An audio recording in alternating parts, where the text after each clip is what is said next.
Io si formata con fie o le avionga ia le ala I tango moa fui mono si lia utai. Ma le pese fa mai aua le vevesi. Kako fa sikiseki. Ma kako fa me me. Ai so ia le vevesi. Aua le vevesi. Ma na ia yo upore nei pesi. Pa mai loa se ka lima. Io Ia ma e fai atu I leisi so ia e ke koe wha vevesi. Ka kou wha se, ka kou wha mei mei. Inge I ke ua wha ke. Ia, o le pese a matai fiafianga o le nei aso ma le tātou purkalame. Ina ua savarivari atu vai o le wati se furu ma le valu minute o te edei lei tu lai wha. I le tautua wha au le Blue Wave JEVIK ma le porokalame masani a fiafio aso te tasi. Tautai A'e. Ma le manuia, saonga le mu, fia, ai maise fo. O le manuia, mai lo tātou tapa usidi le langi. Fo ia matu mau le viinga o le tua ua o le ou le mana umalava. O le ou le viinga o le whane tanga. Vivi atu ia o tō ia Iova a wae le lei lava o ia e whaavavau lava lona alofa. E mai ai le au ngā tupulanga I le au ngā tupulanga. Mai fo I le vavau e o le whaavavau.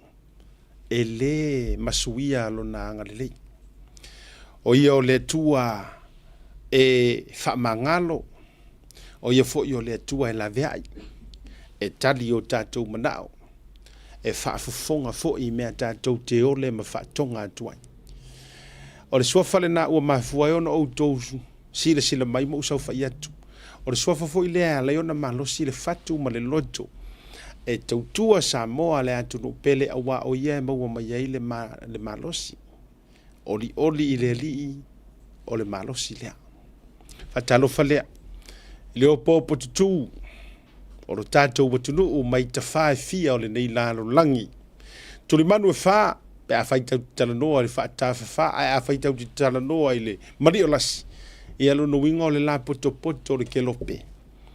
O whiala valea e te maua mai ai ma e si la sa anga mai ai e pi o le tala I lupe. O le taiao. I lau mai moanga I le reivanga o le fiafi ia o le au na masani. Ta maiti o le motu. O le motu tele o le motu e whai mea mafai e si o motu e file mu. O le motu sa la whai. Beautiful savai. Ia, se e mai lungo pe au mangarunga lore ea. Ia, wa fo I le de yaso.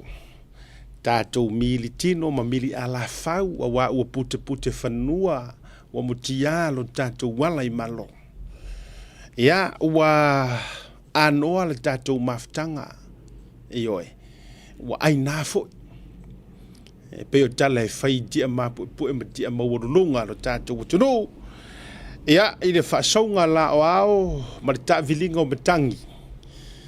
Ia, isa Samoa malo nā tunu, mai se fo I o na tua oi, ia, ma o na vāta puia, whaatalofa ma uofo alofa atua I le nei vanga o le afiavi.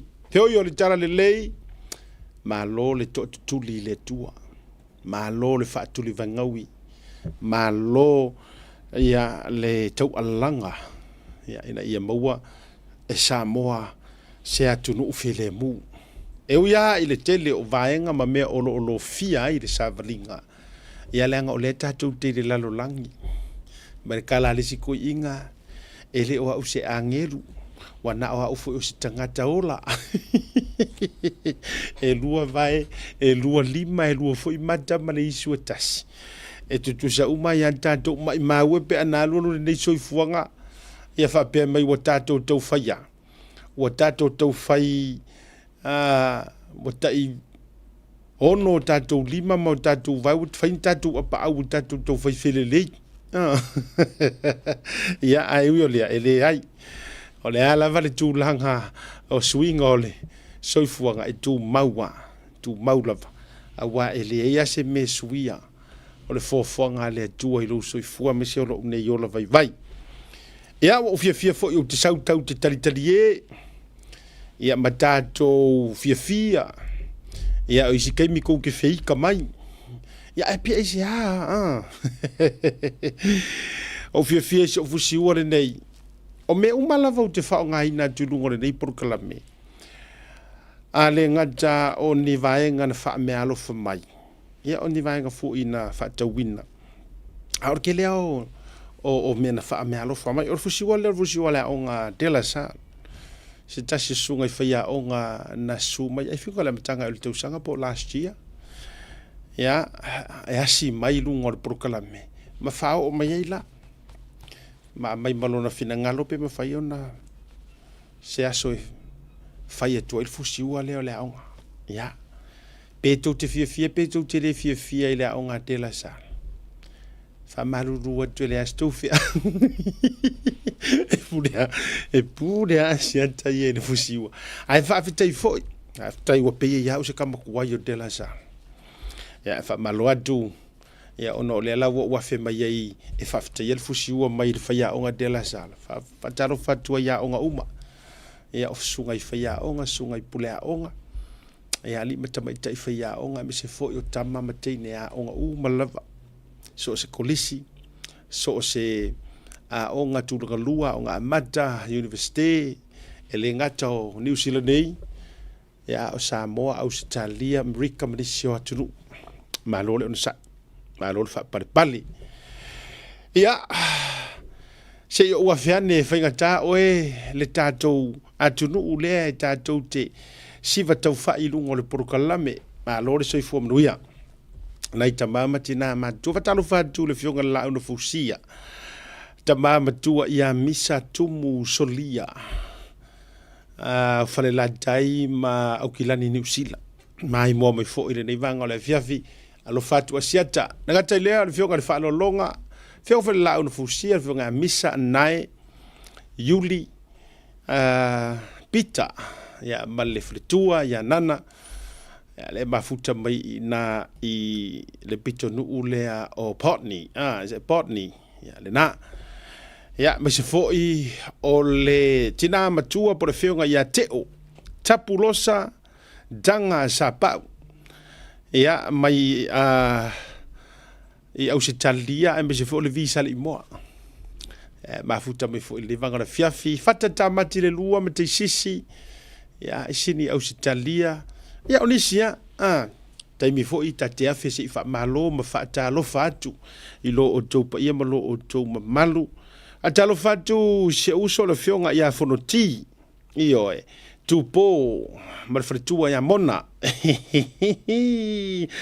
ia lenga ai fe ka wile ya o le uso suki wa sisi la mo o challenge ke rola auto wa tau wa kau lusi ro king ai wo misia ai mo suki o te fai atula le manto langa o vai to le fa me se uso ise suki ya ale si taimi e to fio mai tau ngapa se suki o te fa ven tau ngapa se tupe e fa to e mana tu al suki ngo ko fo ia ku Australia o taimi le te sa we nei te sa we asi mai ya o te sa pinga or kupe ane me ai e moni la utala o smangu nga yisho usuki peina sau lo saisa fo ile lo size before wa ko lo ngana me nga ko o size before ai vai ile size nga ele me ka size never mind e la mar me ka o size before ma size behind lela ia usuki nga pe wa ka urusi o fakula ile matu trainer so le la fai mo ko fa misi la nga le tutsi sila mai pi fai mo misi ma ko challenge fai la nga kile manga ola ka waru vai me foi la ka fit kele mo ka slim ai la mai mo ro mo suki o suki ka un caso te lo suki nge ka un ka mai America la na yo ya o fa be ai le si ka fai ma ka fa misi le alu le mele o le challenge la nga ile o nga fo ile too slim ya nga o ko ku ile o suki e pe ya or ka fo ile de bo mo le pe wo a ure mo ka nesa ku lo e pe wo ka mo fo ile mai fo ile le fa vai ti di fi mana ola na me ya ale la fa ya ma to e tau kolengi ai ia a taro fatu ai ele to tele o le tatou au fia i lungo le tatou por kalame le nei foi vai ngole fiafi ma lo le fatu do ma lo le ono sai ia fa tai foi share tatou por kalame e longo fia ra wadi ia e la popo aku ia o le ko fingi suki e fei kala lusi mai e fei kala lusi mai kia e fa talo fa mo tautuanga lo so i fu ma lo ina pe ia na fa tu la tala fa e te loa that you have a problem wa ku sao e kilo ku ele lo ku ko mai vai o inga ke fuanga o I need to do something Jolene e ke kulo i lunga ai e te pai lalo i utama i vai ma e tilo atua a matana e leilo atu o utama i vai io ua poloka a ko pise ona i lolo le I need to do something ai a fai ona te tu sa wa ma e fasi se pa fa pe la ro fuanga ngari on ma oversize ma le undersize ai ha kilo fa pengi lalo lai papa e mai au tingi vai ai seki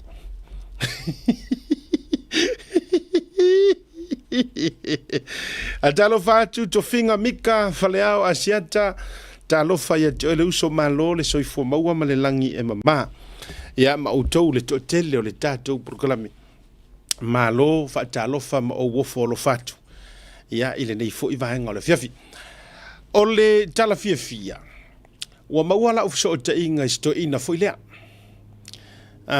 sto ina le o Isaac e la lisi video lea misa se uma mal tanga join le video le le tatou so upule wo ya la ko ke mai mo mai ai ia ma sto ina sia le no foi atu maua leila le tatou samarianga le ma le tatou so upu ia fa tai fo ile so upu wa fenga ruenga tasio company le tatou mtanga ruenga malo ai ole a wala la le pe e o so tuai le tatou so upu o le va failo aku le swafa so upu ia ona ele umasia manga ruenga lo nga lu fa tasel tatou te ia ia e me se foi ore ja mana tua mai foi o tele masani le tama no connections whatsoever ai ona na send mai se tasi o uso ya ja ia le no foanga foi se video e fa pe ai atu tangata fe pasia ima tu wai nai tau mafa manai fa tau sto ina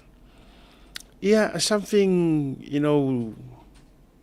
God has put in my heart foi le walu loko lo fa yai ko inga na foi lo le no watu lunga ma tai la ngani ma la utala no atu ia I nisi au ia nisi e finanga lo ia se me mana ia tu ele tu lo to fa ia le lana so ta I mai lo si so ia ta vale la le ta vale si so le na te poina le tatou wa video ma so tanga ona ai e so se taimi lava e fe pasia ia ia na te silfia falongo mai lo o sa ili atu se tangata ia le lana mafu lo na alu o malanga ma video call ma ai e momoli la fa malo ma la fa te tele ai le eventually si video le o te fia fa ilo atu mo te ma ya Isaac o Isaiah po la lavata pe fa palangi pe fa sa mo so forto ina o le o yeli sa marianga le po oni sa marianga le ai se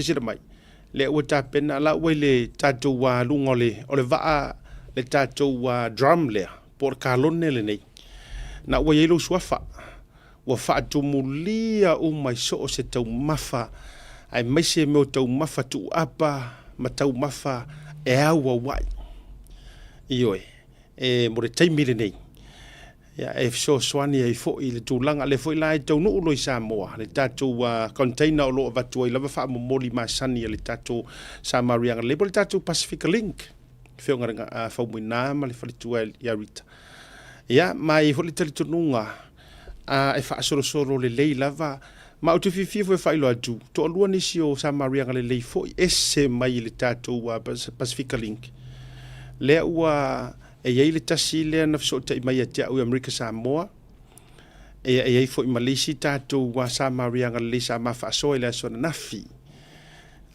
ia so swani fo ise tulanga tau se leni o le lawa ready Samoa mo le tama now let me say this and I want to make this okay manga akilia o te le o whaia e le o yeise tūlanga fo i le a mea whape mai lea ina nei te ua ave tatou whape o mauana lea vangoe mawai singa mako fisosoangi mai lunga proklame Tautai A'e no. It was a genuine good heart. Lenga ye le meu te fia ai e relate ai lo tupu ai. Ngā laionga o kilo ile isi tamasia. I don't know po ole pe fia ka mai por kalame e wa pere fo elanga ele sang ke fongi de po le lava. However, o ai lava ri tangata malona situation o ke va ai tu ngai lana situation se au mai se ata matulang fa pena fo se confirmation se mai le nga o le tu tau no face so soani tulanga fa pena. Ya o tulanga fa pena au ele fa le tautua al tatou proklame. Ia, nge ki fubo umaku le ngei mea vai le sau le a ko o mau video lanto. Ai e ole o iai fo i le tatou sui o le tatou wala tai Samoa. Ma sui o le tatou Tautai A'e. Ia, ai mai se fo stangata fa tutuina lava. E fai lava ma so upuina ia make sure. E uma e nga e le ofanga ai ma se la piki asesi. Tutou mau mai generally le tala le avatu. Ai o le video le na pu e mai e si o uso le a le ua mako ngeki. O si ufa aftai lava mori la ufa malo i le loto le nei fo i uso. To tela nisi na fiso tai mai. Ia, but o le ua o ufirifilia le uso le ana ia ai maisi o le tato o whaingaruenga i Samoa. Pe a tau nuu nei nisi le tato fiso soani. Ia maisi foi. O lea ua fiso tai mai samarianga le ia tia ua tūlanga o seleni e fia whao o atu le tamaa. Ia ai o le video le nga send mai. E ui lao lai on the way ele i tau nuu le tātou por verse 4. Ia ai lea whaina lea ai whafonga mai. Ia i le saunua ngasi tamai na ua wha leo iai. E il poka lame le ua manga i aku ia sianga ngofo ai. Ia po tu masina po o whaingaruenga si whako angas kangaka. Ia e whaftai lea tua. O wau mai lunga le Tautai A'e. Ia le video fo ua mafua iona whai atu se fisosoni.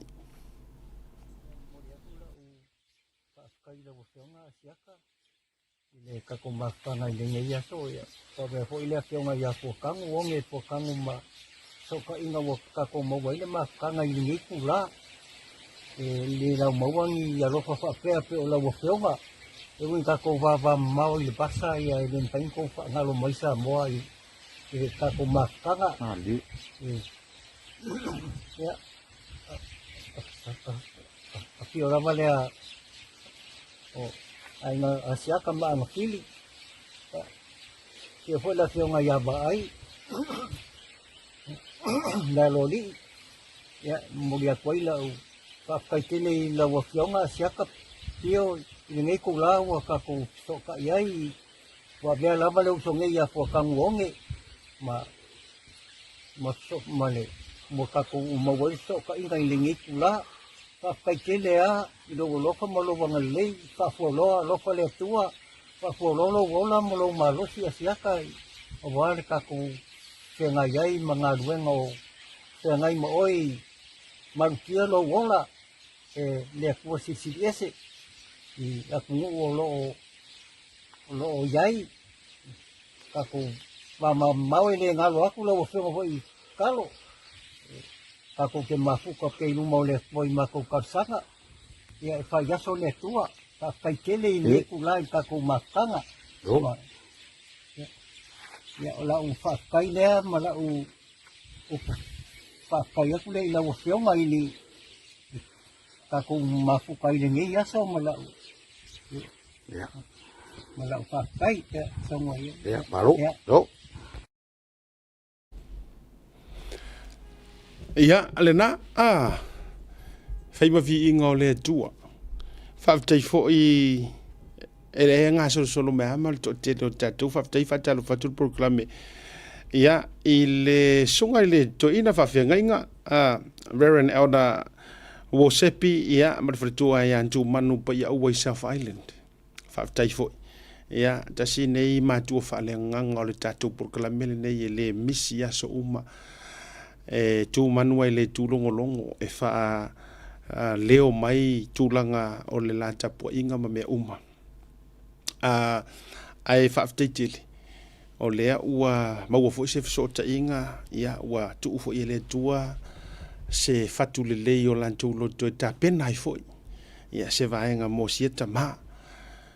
Ia o le ngangala le na o uwa ai e tuai. Ia au te mana tua i foi aso ia. Ang o fayak. E whaingofia ia na o tia lo loto i lo uwa ai e tu sita ma. Ranga e ufa ilangi fo lo ngasi o foi tama. Ai o le asasa fo ile nga asa mai ai le olanga. O ke mahala le ia il soifuanga la.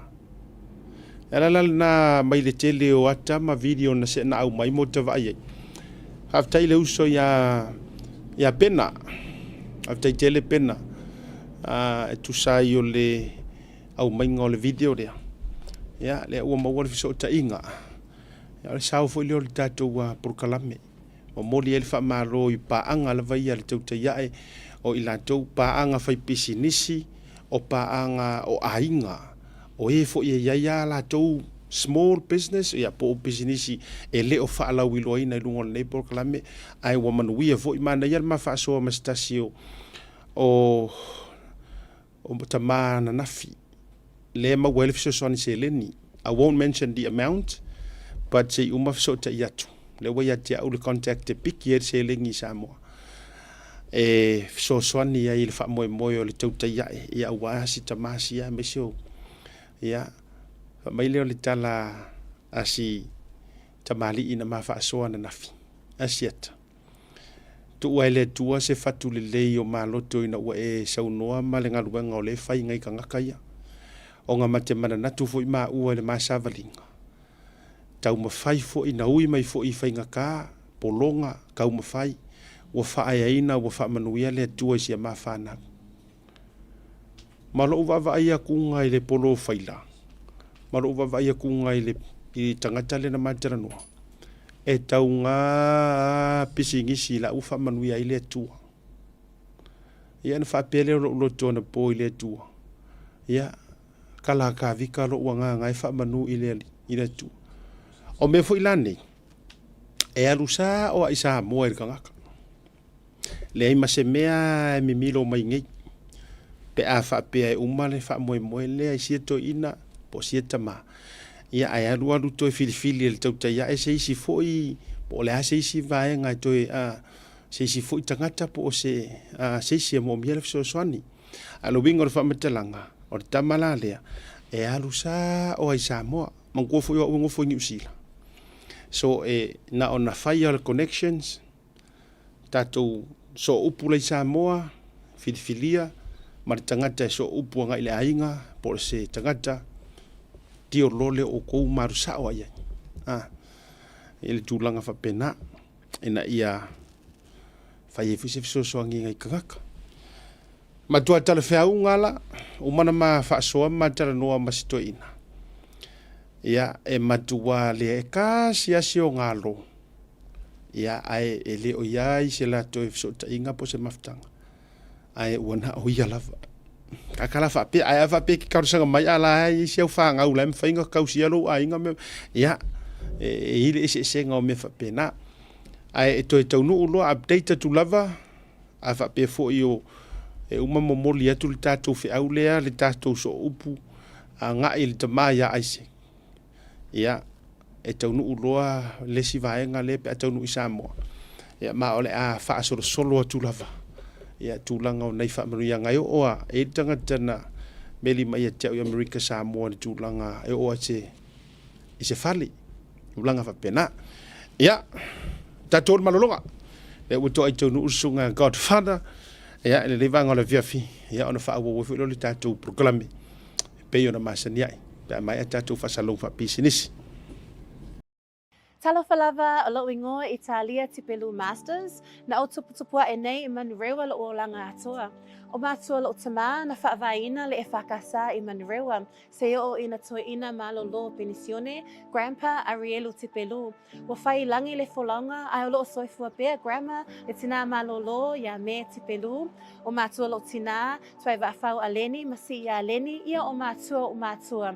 Na afsasoani mai lo uola whaaloalo, lo uola tautua, ma lo uola whaaleanganga. O lo tama o lau whale tupai Tipelu, mai sa taua I upolu, ia matu valu maniwe o lo tina pele pesite tipelu mai sa sina I savai o lo to olua o time masters mai lalakonga e to olima le mafānau ia ai Samoa o le a o tulai mo le au fau tua mo le itu malo o Manrewa mo le Manrewa action team ia e talasanga atu ma le whaaloalo ia lango mai mo le mato wha moe a wale alo atu mo le pālota I le masina o se tema ma o kitopa le tausanga nei. Whawhitai lava soifua ma ia manuia.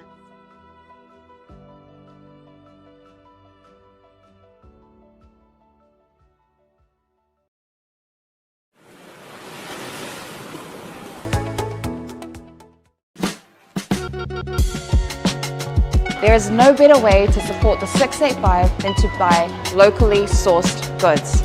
Here at Tasi Market, owned and operated by Samoans for the Pacific.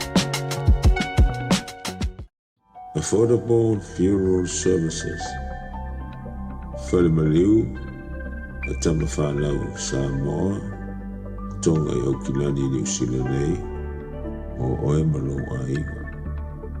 Affordable funerals, o le tani mo te miti ngā, o le maliu maleoti. Miri mai noa, o lua tasi, valu o noiva, valu tasi o, mātou te o atu I lau maota e tala noa. Au ase tau whaamama a menga, mo to e saunga, o le pele I a te oe. Whaafisau tai noa, matangi a mosa, I le mō pain o lua tasi, valu o noiva, valu tasi o. Po le Facebook, Affordable Funeral Services. O le lau mua, pusa maliu teu ina, I mamanu Pasifika, whapea so se ata o designs. E ata ngi ai lo lātou soifua mātango fie, mo le la le lei, au le lei. Whawhisota I loa, matangi a mosa I le olu a tasi, valu o noiva, valu tasi o. Affordable Funeral Services tautua mo oe, ma ainga uma I New Zealand nei.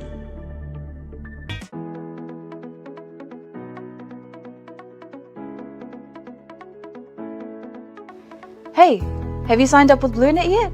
No? Well, let's fix that. Head over to www.blunet.co.nz and hit Join Us today. All you need to do is fill in your name, date of birth, phone number, and a few other details. This helps us get you set up faster. We'll also need a photo of your ONT serial number and your modem. Not sure what an ONT is? Don't worry, this is what it looks like, and every house with internet has one.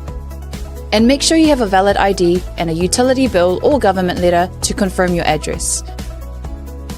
When you join Blunet, you're not just getting fast, stable internet.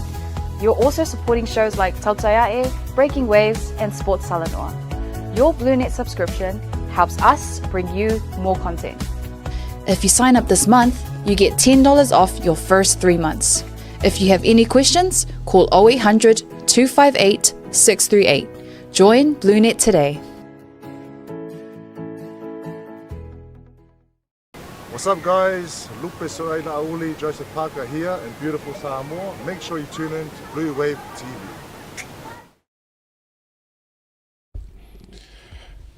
Taimura wajilea ua wha se furu male fitu minutu jeneri July wha tautua le janto Blue Wave TV man programmer Tautai A'e. Kia ora whatalu whatu tēnā koe.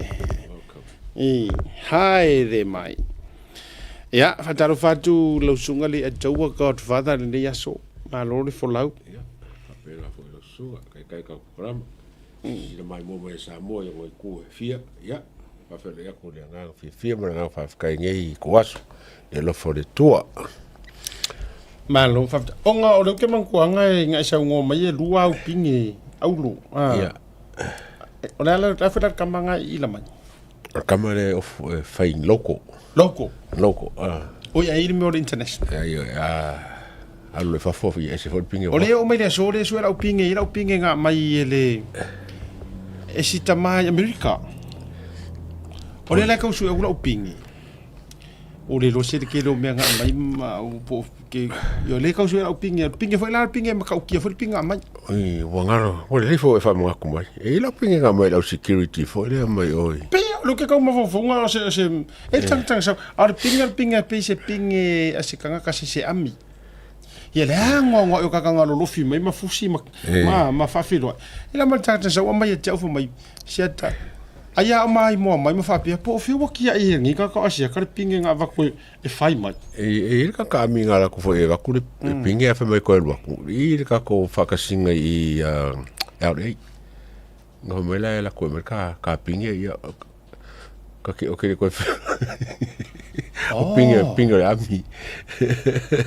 Ia ai yo ka wo fo nga me e fo de patch le nga mai fo ya se le fo nga LA ya yo ma fo ma sa ngi fa ka ngo le alo me ma patch ya le po fe la ko pa ora ya na man ya na o va ya tu le man ya me yo lo pin ya la ngala pi le o de pinge lo ko lo pinge ai pi o pinge le ka no pinge international pinge le fa ingusila fa ingusila so se me pio ko okay que o oye ya na lo e amba le ya so ma fu fu fai mo ia fa tai ya ngai ngalo o so me la ya ko pe vo le ko ngol mo manga fa ngai fa fo mo la bongo ya ole mana ya le vingo lo fa matalanga ole ne ya so e se anga o ngafi e se fo ia nga ngai anga ngafi nga kimu ale o mo fo le ya so wa suru matango fiele la matuna uma te tau mai o le fa tua uma na va tu le video le la o connections aku Samoa e se ka ko si tatou to ina fo ile ya le fo la te va ya tu to tele ana inisi le fo e fia so swan ya fa tai ole ai wo va ya tu o I kongwa le na wai le fionga le li palmia ma le mangulo ki al fast ina ia manuia ainga o ia kangaka inga ia o kangaka faʻasoa ia ma se ngai ainga to inga va inga tonu ale ngo fo ma ko nga koko ko nga vao ai sila nei le falele no fosto ina o le falele sa kakikadi yanga le ko inga fale ngo foi 20 years ago 30 40 years ago kikiro fa lima su cosa nka 50 60 years ago ele kan ko se ko ai a faila o le tu lowa ai mana tu mai na na mafai tu faʻasoa le o fa pe au se ngu na o so tu pe au se ngu mamau ko a fai tau te ori tu malo le fale te tasi le ve pe fa pe sa o tu e fu lo ke vai ko sa le ele ve ya fale te tasi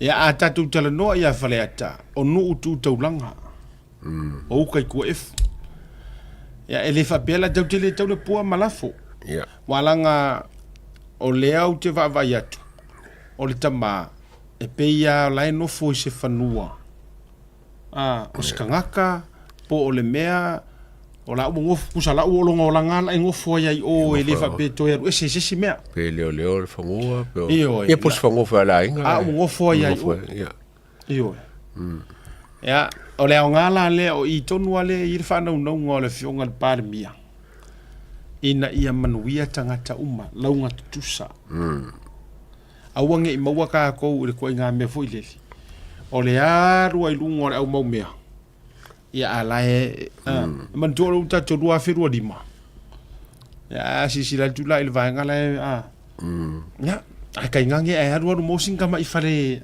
apa manga yo skoinga I manga I ke singa ka mai fale apa fai masinga fai singa poku hoi lele e lisi lo kai walanga e lo kai nga me ko me totino le lei ma tulanga fa pena Ya, okay, lo foi la.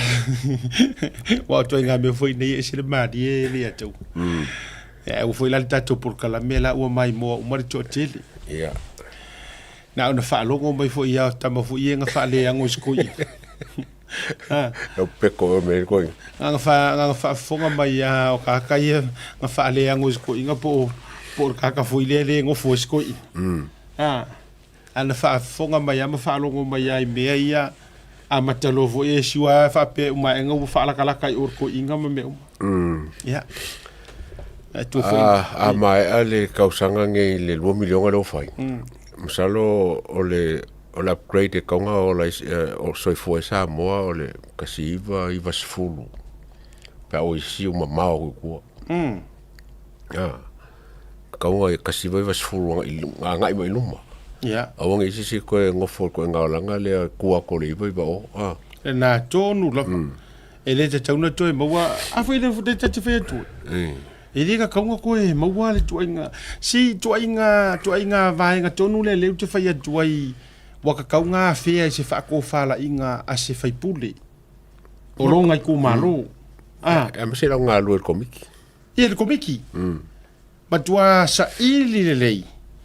Po ai po longa kasia tangata. O longa wala nga kauria paro karko in. Kauria ale kauria va fe. Ar paro ka kasi nga maro ma su sa va. E kusa le paro karko in ma paro ka kule.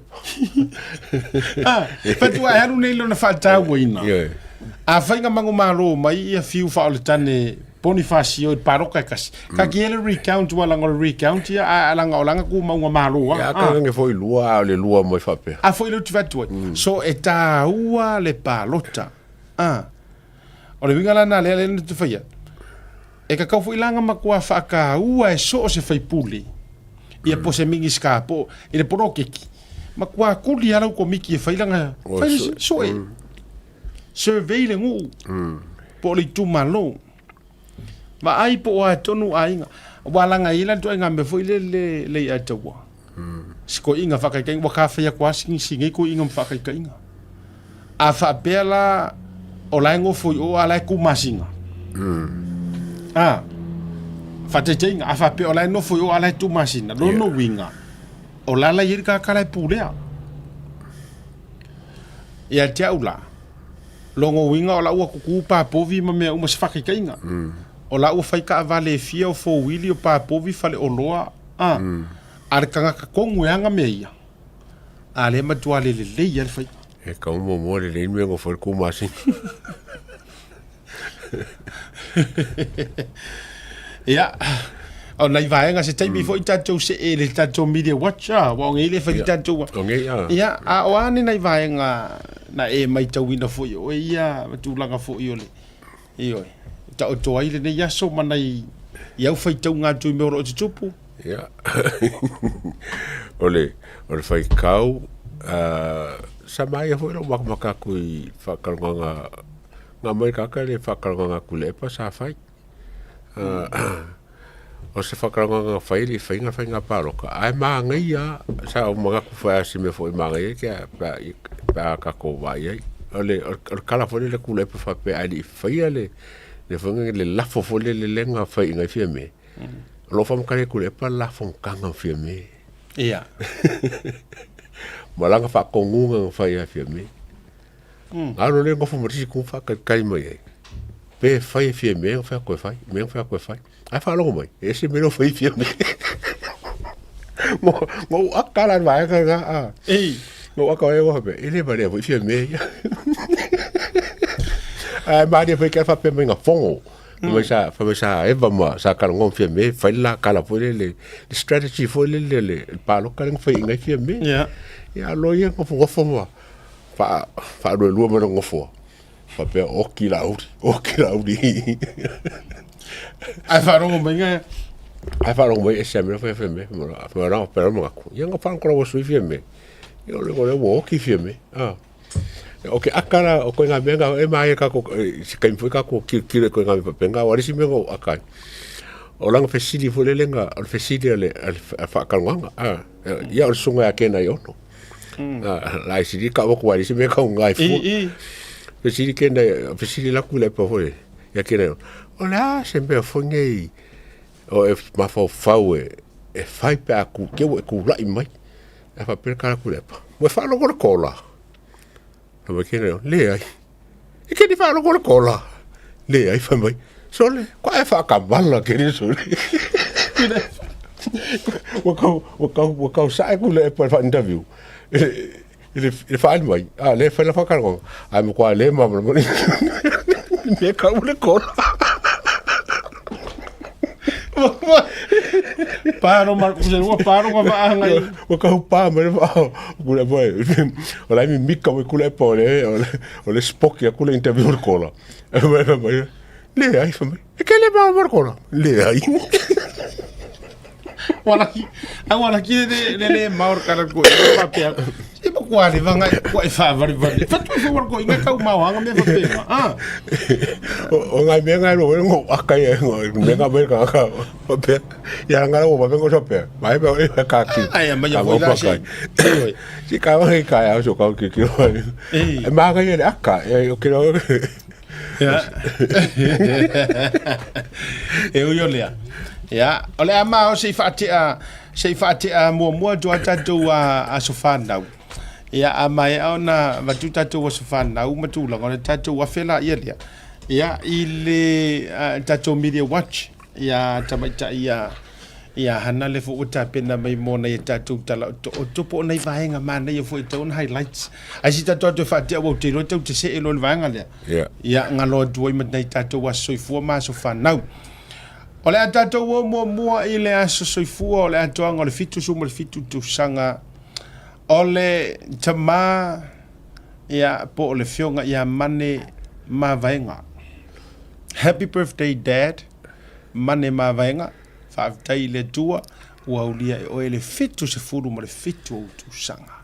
Whaaftai telefo i le tua ona ua o maua se tama le lei, te talo pea, maua lo malosi, ma leo la wa le tautua i ngā luenga le tua ua vala awina ai alo faanga mai lau pele o Lita ma vaenga from California so falling mai o fai fia ma te no ma o Lita ele te o mai o Lita pena pa uia te u pena faʻasoa mai ia le tofina o Lita ia siona tua a ia o le faafeagaiga ia afai o le suga le faafeagaiga po le failauga o le upu o le atua faamanuia le atua le atoaga o lou fitu suma le fitu tusaga mane mavaega happy birthday lo fanga mai siou afafine ia o Lita faafetai foʻi o Lita tusai o le tusiga ia i siou tuaā manuia tele lona soifua o le si tatou aso fanau o le atoaga o le fatausaga o le tagata matautia lea o afa Baron Manuele o le akali'i o le ka Master Chef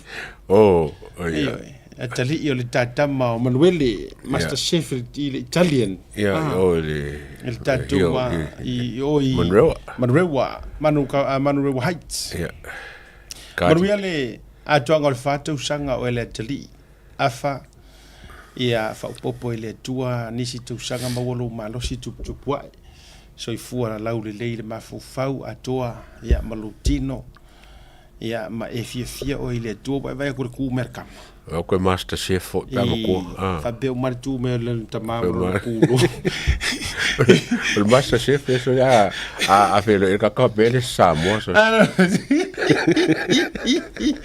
o le tua le tangata lea ia le tau te sila tu la vesira jali ia o le siona tamafo te songa Manueli o le tangata atu mai e matua lilo yo mafaufauga o le tangata o se Samoa e le matua tana misau o tu inatu ia o se taimitu i fore lunga e Master Chef foi o le fale ainga le so le o le fale ainga i o la fingo John Kieli o yo Laxen ia ai sifi koka ai komegi Samoa o ko sila uko ia o le tulaga lena faamanuia tele ia le asa soifua o le atali ia afa ia avaia foi po ave celebrate ai ai se masa vale fo ia kakakuga le tamale o le suga ia afa o sila mai Samoa Master Chef ka maro vele ku mai ai so ia ka miki failu o le fainga o le palmiango sila Ia, o leisi asa soifua, o le atoanga o le fitu se fulu tausanga, o le fionga ia tunu mafono Maraoti. Ia, manu ia tele le atoanga o fitu se fulu tausanga lau fionga tunu mafono. Ia, po o tasile nei #1 supporters of the fast. Ia o se uso foi posta mafo i wa tauta mafo i pe ta uso matua fo i le to fa ia la veli o fa to malama. Ia le i nei fo. Ia maru i tele la tonga ro fitu sutu sanga tu mo fono. Popo le to ni situ sanga se tele lo so fu. Ai le tai au te va popo le tai vala au le tu. Na la va mo wo malos. Happy birthday. O le sita tau a so whanau le ne fiafi o le atoanga le ono sutu sanga o le sunga pasta tala le yuta. Tatou whaifi aui o i Medford. Le aso fitu. Ioi, wai toi mara tua atu la le ka malo ke li. Molia ka ko. Sunga ya pasta tala le yuta. Tarofa tala le. Ia, maru tele lo waso soi fua. Ia, ono sutu sanga ni kai. Kai. Mauar maro se sunga fa fenga. Lo fanga mai am ia i fionga plate vau. Ia e me se fo o se ona fritua. Ia nga te lea ole ainga sa plate vau mo tu umalava. Ia me fo le to fine to si mo tu na i Medford. Ia me se fo tatou proclame. So fionga plate vau yu pati. Fa se awele se kumula sale lokua. FMI. Ka fe pang fa pe mai ka ia e sa mai kum fa pe ka fa sa. Ja, mo de toelo fa angar por kala me se fionga fa lo longa nae mer pulenga o blue wave. Ja, ma le tele lo wasa so fu lo sunga pasta tala le lei. Ja, telo po tato fa na mi sa bon de temi. Ja, tato to fo mai tato issues. Ja, fa fe lo ile tato sungai tausala o le blue wave ia Hannah Schmidt ia si tatou o mai po ani na ia tatou mea mali o le media mani mea mataina ia o le nei fo i vaiaso ia fa tatou faʻasoa iai malo se fo manu hana Malo lava soifua siata ma le ataua faafetai mo le avanoa i lene afiafi. Ia langa le o le tua ia o mo foi malosi ma le ola ia fa tu fa wa ia tu ma tiu te foi. Ia me lo waso. Good.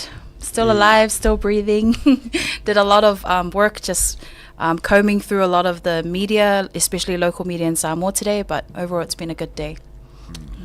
Alo, ole a tatou wo ioi, sei tatou wo sei vai po ani nai tulanga fo o le tatou media watch, whatever we got so far, ia o fo ini vaenga o na mate tuina e te tau ona tatou faʻasoa ai ia ma sei mai tau ai po o solonga le lei le whainga o tustusinga ma le reportina fo o tala mai Samoa.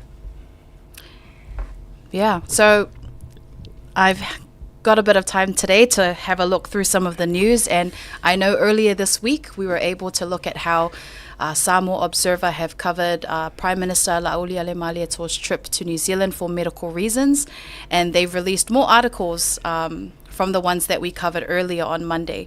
But I just wanted to go through how they've been writing these stories, the types of narratives that they're sharing on their platforms, and kind of compare it to another media company based in New Zealand, who is watching from a totally different country and have also reported on it.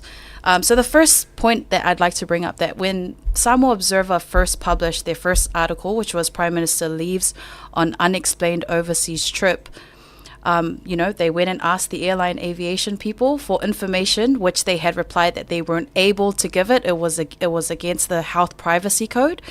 They also mentioned in this article that Leo did not respond to any of to respond to Laʻoli Alemaliato's leaving, and this was on Sunday. So Laʻoli left on Sunday at 1 p.m. At 8 p.m., literally 7 hours later, they said Leo didn't respond in one day, and within a time span of 7 hours they were waiting for an official statement. They also said in the article that La'auliale Maliatoa has downplayed his health conditions when he was asked last Tuesday if he was undergoing medical treatment. He denied being sick or being hospitalized. He admitted he was exhausted from the busy campaigning period and the daily community engagement. So from that first article, we can see that they were trying to paint out La'auli like he was a liar. He wasn't telling the truth. Wow. O na mawala pe na vaturunga le o le lau te vavai atu o le uto e au mai mawhaamatala mai ele news a New Zealand why be falling on my radio and see it their first article o le pe sa tusi mai fuafua mai le tusinga observer. Yes. A le la e ile tusinga le uto e vai atu e au mai le radio and see it. O le pe falling mai wona faisina la to so e ngati. Yep. E kusa wala ngore issue le au mai le atua. Wa concern kele le observer. Wa concern tele ile tulanga o le private jet. Male malanga mai ai o le palemia. Anela ute mai tawa tuhana le ute mai listu singa le radio and said. Yes, so the Radio New Zealand's first article was actually based off Samoa Observer's article, saying that he left abruptly and without explanation. But later they did do another interview with an expert from the Victoria of Wellington, the University of Victoria in Wellington, and they wrote a really good article explaining why La'auliale Maliatoa, for personal reasons, didn't need to, push out a statement immediately, and also supported his decision to use his own funds based on the country's economic position with their money and the issues that they're having around the emergency budget. So just looking through RNZ's analysis, Samoa Observer is very critical because they're the one that released the news. New Zealand Radio New Zealand picked up on it, and instead of coming to assumptions or trying to rush an answer, they actually went and found answers, had an interview, and saw the response from La'auliale Maliatoa himself. Ole se senga la na vanga le whaamatelatu. Ole se senga to inga report ya le to. Ole vana il newspaper. Yeah. Ole se senga.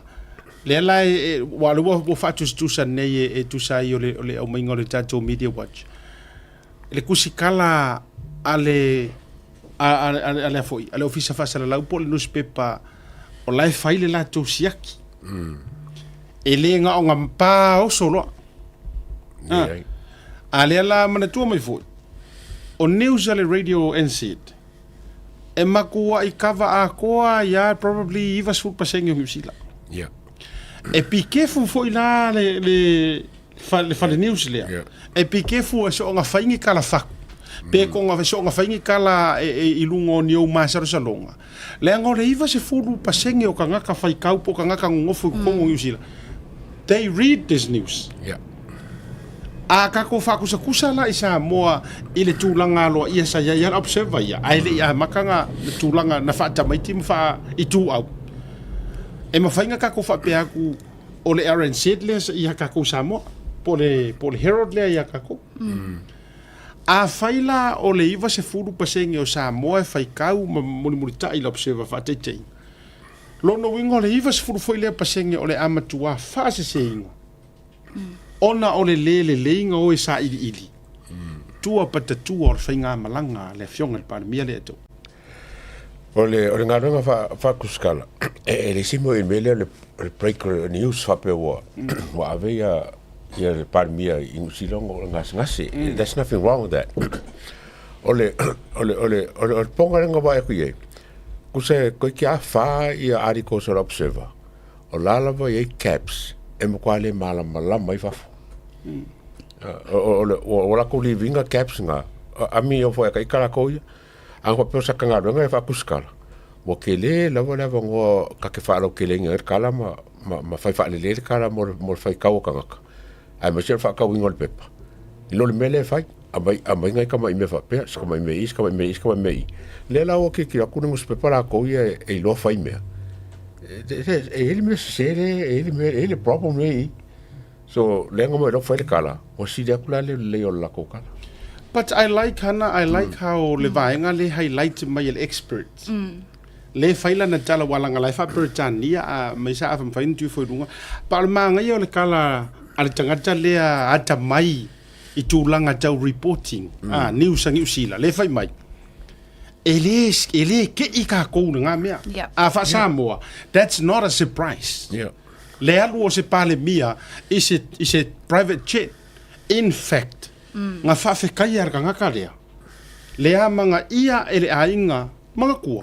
It comes down the priority o le ale me fa prioritize. Ole ola wale soi fumaro no. E ko ke popole ia mau kupe ai popole mangu ile ola nga a o le pale mia media. Kuno.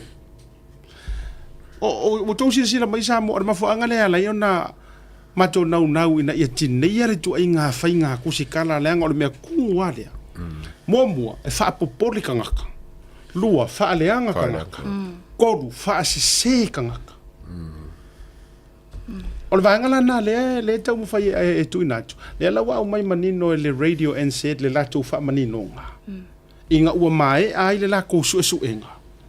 Mua e entaito makua I oe ma a menge uma so se fai nga malo. Fea lua e o le private jet lea ma le private plane o le alavar ka unga kau ki ka ua. O le pale mia. Hana, it sounds like people are trying to treat him as just ala aulia le mali toa. Fa maka o le matua watalia ngata te le tusinga nei. Makua ila ko kalia nga ka ia o le mafai nga ki o le pale mia le sunga la aulia le mali toa. Ise va alele fa pia. Longo winga aku se kule ya toa en Hana. E manga o ngele anga se kulo walaki onga o le vai. Ia ka korwiele upu fa faingo fi. Walaki o le vai mapeva twist. Wa le menga le ama ia yo le lalo le enko le vai. Wana ki o le vai ai anga mang ai ngo inga kulo anga o sisi pale bia ma sisi kanga ka e mo ma yo le fatu mo vanga fo pena. Longo inga manga nga fa le mali mai va le fu ia la upasisi. Inga yo o mai ni woki. Kulo? Even worse for le ko e fa popo mo kule pa lunga le article fo kule para ko I think po nga fiera ko e fa popo kule pa. Ia o ke le a se wala nga ole article kule pa. O me e ka mo ku nga ia le fesile ko ngol palming. A fa yo ska ka ri ko ngai. Mas ka e fi lo ko le mafonga wani fa nga le private jet malanga nga sa. Fa kari la se fa il fongol palming. Ngalu le fesiti si ka wharongo o mai la whakaria inga le la whai. A le woso mai la o kongu wha apopo I mea koe ki o le onga engi o ariko sa observari. All to do with just because wo whaanga le wa alele. Ma le meneng sa wai ia palmi engi. O le fesili la, o le fesili mauti noa. A wa o le fesili le a iai a o whaafafonga ai le toi vati a hana I le sika kua. O la o fesili le au kelu inga ai se kusikala loko koa I Samoa. O fesili a kuila epa. Pe mua ngaonga whaonganga se wa alele whaapea. E kai meo sanga ngofua inga. Lua. E whaafia ai penga kokongi fo ilai ai. Ia marung grandson fo len kupo me. Ia ma leking u len kupo fo. A leo te whai atu. Tupu ia le atinu. Kupu ia fia me. Kupu ia kuila epa. Ai whenga ko ngā kupu e fo ia kuila epa kai mea lei kua ngai. Ia, apa lenga mai o kua ngai. Lenga mai a lai kua ngai. Ai se anga ko ngā leleanga yo ko loko e whaki eki e ia. Inga ua whaki eki e mai le private jet. Ai aingi kusikala ke lengi o ko whaku o ke le pi o ma whaangungungunua. O fisiri a kuila epa meanga. Lau challenge ngai a o ko. Whoever. O le mea siringa le ngai ke awari I asiaka mal whafonga Samoa. O le pisa le waalele lai kongi la ingo lau le mariko. Mai mau pe fa pe pisa fa pe se waalele langa ro se kuper malo. On ka whakawila ia le. Yeah, so first of all, they try to attain private medical information through a company unethically. Secondly, they try to lie and say that Lauli Alamaleator was downplaying his health conditions and paint him out like he was a liar. And also, on an editorial board article that they wrote, a line in the article, it says, the information regarding his departure from the country was relayed a day after by official sources. The Prime Minister undertook to be open to the media in his maiden press conference. So this line reveals to me that they're trying to push the narrative that he should have been open to. This was only a day after they were trying to cram and rush this narrative, that Lauli should have responded to the nation. And the way they went about to get, why is he going to New Zealand was unethical as well. So it's something to think about. But since when? Since when did Tula Epa? Since when did he do that?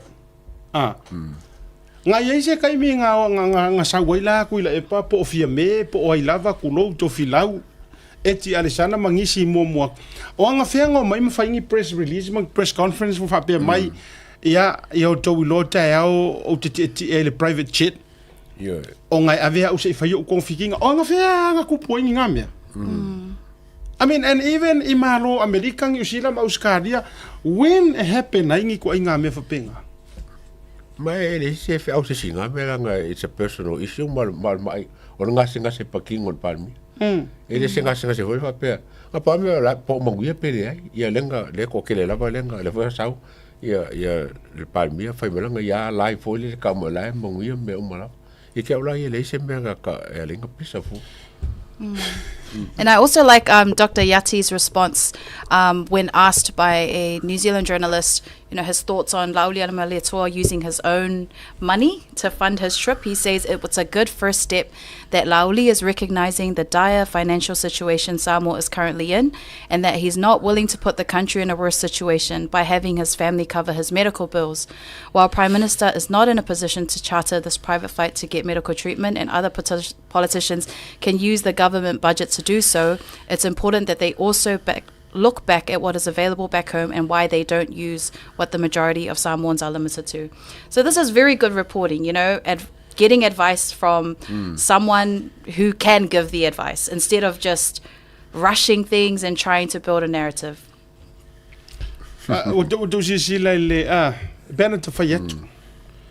Ole tusitala male ia fainga ka kele Samoa fainga kele pe afio le misio e ngofo male afinge o siko inga kuloa sano marifa tu lo ele o afia fua la fionga le ngato tele ai afaila ole misio ole ole tangata le ole tamale le fe ave isole kula e pa fa pe ia o ila le atato va ai le saunga le sauai e ke no wa memo mo lava nga mangingo lava le faalinga mai amakanga le me wa ling fa nga le private jet ka ka rong maro lo nga a foi lana o le me longo lua o le tona le observer ma le tona kule epa ma le tona kangaka kukusa lele it looks like it was all come from the same source, same source kukusa le me nga nga me kangaka ma me le nga me observer ma le me le fa me kule epa kukusa le me nga ko o tatou o sila Samoa o ai le totongi ele ainga o le pale mia o lana whainga malanga le valili o la vali totongi ele fia ia anga ko kongi fo ilai kuper malo o ka le afikala li le me le sungu mai fa pe mai o le emergency le budget o le nga o se vaenga ele ipasia ai o le fo wa totongi ele ainga ona e fa mua le ainga le soifua malo loinga o la kukanga ka kulo mavaiange le tofi pa le mia o le tunu ai o mai e kuskusinga ngei ku ainga kanga a men fa malulu ele o le kungu akoa le ai o le tunu atola ye le tatalo ma le ai ele e kau ke le fa tangaina ma fa saoinga nei tu ainga la fonga ma nei tu ainga tustusinga fa bene ma fa se tangata o le si vai nga le tau ma wa tunga le ile media watch ma le mai nga e hana o le kau ma fai e vali mai se ata fa pe mai e observa fa pe mai ele i tautino pe fa maoni le fionga il pale mia e kausa o mai ona ngase now ele o ia se me ka o se ngase as in ia mangingo le vengo le upulea and this is good reporting langa ka ke le ka fai ki fengi po le lava ia le fionga palemia but I've seen it with my own eyes ele o se ngase o le mele ka o le illness langa like ka report mai la to in English le at wa fa nga mele term le illness ele o se illness sprain no longo vai ole vai lalo wa mafaki fua ele o ele fa winga ngora nga mea ole mai illness mai faku kulo ngase mai ole kangesa ole ake feke nga o man siaki ma mau alena so tanga tunga even le obtain ngo so kanga de ile farmai mana tua mind you ol mau tanga ngase le le fionga parmia kama fanga o sa mo ke vale fio ngai nurses mangai foma e mai tala mai wa mo foi leva no ala tautu ala ka die fo mai ma nurses e o ku nga ka die nga me la fai fo nga le ma rosi a olona a au le vai mafaki o mina tu te sila fia le taimi o le road show ele ka wa so this is good reporting ol mela lea ora karasa ole le fia fa fo ngai kanga le ai se life threatening le ai se ele ma ese la utala no mo mai le report mai ile ele ai se me ka o se koko mo bolunga le se me ka o se suka ai se vanga fa pena ia ma ko yo sprain ko le fa pe ki ngai ga ka kai fa ngwa ki nga lo ka vai pe o e ku so a fa ka mala ka ru le e wa fa ia be se vai por así me ku so e ke ia o me hole la safa mangingo ngala ele fa pele entaro ia la uden mali ko se ba lele ko konge malo sa wai but because or ka ko pa keki or ka ko pa keki lenga strain ka milia lenga leng fa ngalon mele o ngala manga ku pan mira ko ia o le foi ka fo ka approve ku me fa ko so ko le ko inga molisi pe ko le ma singa le fa so ai ku pulo mon mele le langa mai ko ngula fa fam kalanga walang fa ngal mele langa ele lapat pa ke kilenga lenga pro o le wingal na walang ata to wole tu le mana yo le mai ele ata wa le site wale ma te fa lo te le mana yo le tato le media watch le identify hana ia vai ngo reporting le me ka o le lipo ki fa au lipo ki ka fa leanga ma le me ka o le lipo ki sa o le la te va tu le site o le entry ale eventually a jaua le side o entitlements mar paketi ole side la le uta vatua walanga ole fia fa fonga le kungu ur fai kofia mafe Samoa soi fo malolo inga le fionga le lipalmia le uta umani no atu ole tu langa ia olona a o le vai le nga ko si sila kuai le nga e kui fo le kaimi o le fa kaukonga ole me o tupu mai le valu vai aso ia na fata amilo le road show nga ko mori mawinga le sunga lau le mali toa e tu lava i taimi uma lima se fulu markasi ku malo lima se fulu markasi o ngaku ka ifia i kula come on the man he's not na tu te sila fia le tino sunga le lau le mali toa ma le fionga par mi tu lo mamafa a o ai se mafai nga ku nga umi ale ko kisi sila ku nga ya ku le pamalanga road show ele mo fainga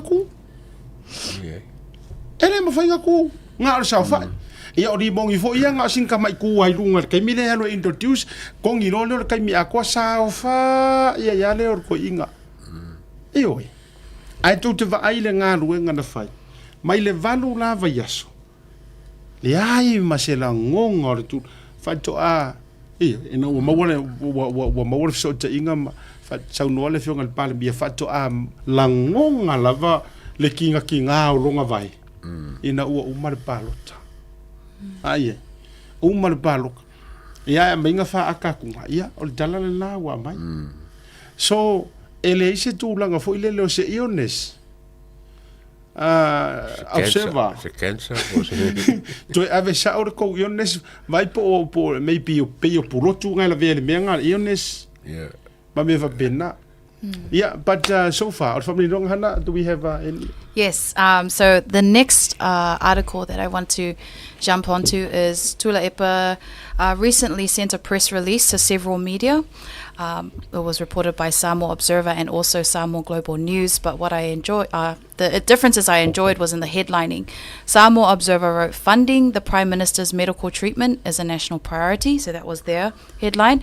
And Samoa Global News' headline was, "Tula Epa speculates about Prime Minister's air ambulance costs." Yeah. So those are the first things I noticed. Would you like me to read his letter? Yes. Yes? Well, yes. Yep, Yes, that okay. would be nice. The announcement by the government press secretariat on Monday that Prime Minister La'auli Alemaliatoa Leotia Schmidt is privately funding his urgent medical treatment in New Zealand raises serious ethical concerns. Firstly, as Prime Minister, La'auli is entitled to healthcare funded by the government. His medical treatment and care are a national priority, which the Treasury should finance through various procedures and even under the current budget. How can the press secretary justify the lack of funds for the Prime Minister while the Deputy PM is flying first class to New York and his wife in delegation, costing the government much more than the treatment of the Prime Minister? Secondly, the cost of an air ambulance, medical specialist tests, hospital stay, his spouse's travel and allowances, and the ongoing salary of the PM are significant. If his family is to be reimbursed, then it must be done through a proper government process. However, if there are third parties funding the cost of this medical evacuation, then this must be disclosed to the public. Which third party, if any, is funding his air ambulance cost? Do they have any direct or indirect business relationships with the government of Samoa? This would constitute an expensive, in-kind gift and, unless it is clarified, will raise ethical questions. We all recall the former cabinet minister who was photographed flying around to meetings on a private jet early in the term of this previous government. The public perception of his interests was never the same after that incident. Having taken the oath of the Prime Minister, the new La'auli now has the chance to show that he is an honest broker who will uphold the rule of law and be fully transparent in all of his dealings. So, what do you think, Hannah, of his letter to the editor? So now, he knows publicly now with the third person. Obviously, it's a family. So, what will be, the next step, presuming his letter to the editor? His letter to I think from my perspective, he's just trying to cause more trouble. Yeah, he's stirring things up. And I liked the doctor that RNZ interviewed where he said this is a reflection of his leadership. He was able to pay for those things, supported by his family because he cares for the well-being of the nation. So all of these questions are kind of just, for me personally, it's a statement to show Samoa that, creating doubting La'auli as the Prime Minister and if what he's doing is right. And I think he knows that he's a well-seasoned politician.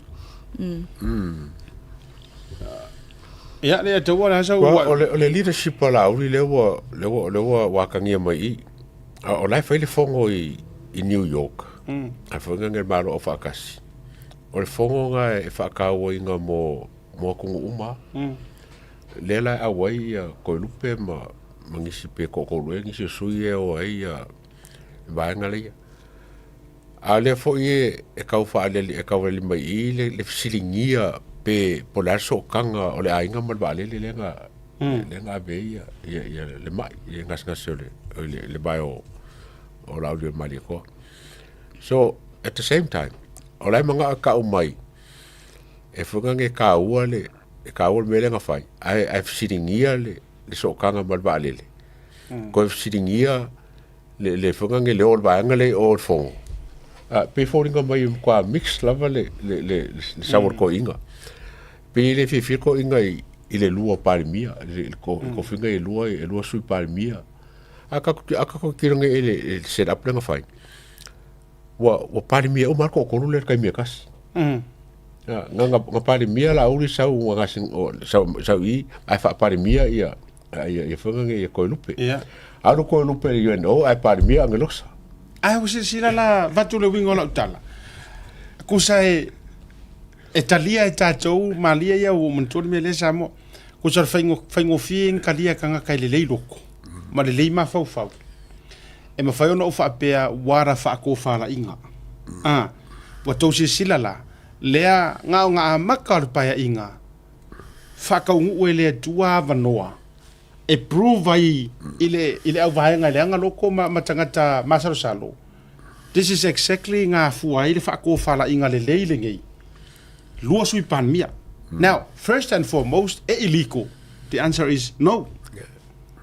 Lai mafai sorry wale anga loko o ko langa ile o ko ise pawa ko ke fai ai de me lea onga ole fu mo fai na o believe you me ole si pa inga e brace le HRPP me lea langa le o langa le sequence le a kula e pa e complain ai me me langa ika wale amaka ise me fu e ika nga kele amaka nga kele discover inga se me fu langa for ko inga mga oaya nga oia mangkua le mere le na fa vai la utala le hana mali atua inga wa saule ia la aude le mali atua fa vai road show. What did he do? Mocking. Yeah. So he literally mocked the road show for my mo fa linga o wala vai mo yo aya mea ili fa yang nga mea o mea ngai fai fafo o mea ngai fai fe o le ama what now ile campaign len kengi o le me wutu wa umale ula ala u ko fo I de menga ula aru savali ai faia kunga e faia inga kili ai because it was never his al me si mo kanga nga faia inga asa ko complain le road show asa fa fa nga road show ya le winga na le tu faia tu ma si sila la mele u kula mai le fo wa saulanga wa le vanga pale mia ka ulangi nga pale mia ele ai angi mea wow ele ngi mea maka ukia nga ye faia le nga ngofo ka loka u maka nga kai lalo sau lo la auler mali toa fa vai langa malo fo langa policies o me ngai puli hele the government of the day sau lo la auler mali toa fa nga pale mia sui pale mia rua it's got nothing it's got nothing ele fa pe fo o ngol marong usila or what no o ngai ai langa fa ko fa la inga I am pretty sure nga fa polo le me le mo aso fa pengi de me la le o kule mai la nga yai le kaimi e ka o ko fa kasi ai me kupu a tatou va ai la masira sila yai ka nga kai le ma fau wara fa ko fa la inga ale what happened entry a fia longa au mo miar ka ko nga le e mafainga fai Samoa o ka ko fa mai le Samoa no winga ya kulo ekipi aro ka vai o ka o yoi ngol moenga ala la ka fa fa vai va solo ia le mo moya ngisi o fo mai kulo le la wa mai nei New Zealand ko ko ai sui pare mi lua happen le fo kanga le New York e alu ia le sui pare mi ala wa operate e le o ku panga ngoa inga le ku wa e le o ku panga ngoa inga se mingi ska e best friend ma fa kong folau ma ai ka pa fa kasi mar pare mi langol menga nga i ka ko e se sui pare mi sa ia ai amananga mai fia mi e ser kanga kai o so mai ia faari longa fia maka ukia fa mai o au le o acting kai mi ngai langa le wa mama ile o ila sanga me fa peng so le winga la tala fa o le foi la usau ma complain ile formations le por system le por le alava le fainga le believe you me o le sipa inga wa praise you know because that's him e complain ngai ale lope masanga ilo ale lopo resi pa inga fa pe te fa tai ale la au le mali to ala men nei wa luai sui pal nga fa penga so ro yo fa yeah. And I also like to say that, you know, if Samoa Observer never reported it, Lauli and Moliato probably would have just not announced anything about paying for his own flights and stuff. But because they reported it, he's had to come out about it, and now Kule'efa's spinning on that one thing. So it's kind of like the media funneling back, like you said, the same people. Yes. Yeah. O le la wa mali o mo lor complain leo first class business class o ka penge kam a le la wo fo kam pe mai le ai fa nga mai ai le me o le paketi ya uyo le ya e pe on tanto o langa o le pagile o le tanto por kala mele o yo le media watch si ka ko makai ku wai ko inga Ya, ami saya kulepa le bongo ke fai me fa pe mar ke le ambe ia o fai la ul sa le bongo fai ngo fai kulepa le lave eli manga orko inga ku akule pao sis. ya I remember ngo mon kwanga kala la ulinga mai ko fai ole kala fa pe for e manga fa ngal dedication of power. Ole le bako ole pulis ka e fa ko ko inga. Nga ke fa ki ngo singa luenga ele foi ngo fa ki ngo marka mi kas ele mafai one of le ka wa ku le si proof for me ol vanga le wasa no ai le ata wale wo man tua o te man tua ina la urua I fa atal no ina palu sa lue fa po le lua I still remember that fa kan ngonga ile taimi o fa ta pena mai ia lai wo umar baloka kemi ko ngale o tofia I palu sa lue fa mo konsula yeah. Oh, mai ano dungon tupte ya. Do you know one of the greatest for ilele fa lilo ele iloa umar ko kele nga ka u pa le ko wa sa ngwa. Ole tala la fionga ko ne su ya le ko ne su la temi ne ya. Fa mai asiata. Taimi o pale mia tuila epa. Ele mafai nga usuia se fongo ka pingeka. Se ilonga ya. Pe malanga kuila epa, pe ngase kuila epa, po o fea yai kuila epa, po o lea le need, le mo o mia o ngā kera le pa le kapingeka, le kapene. I se mea o ngā kupu e le mawhai.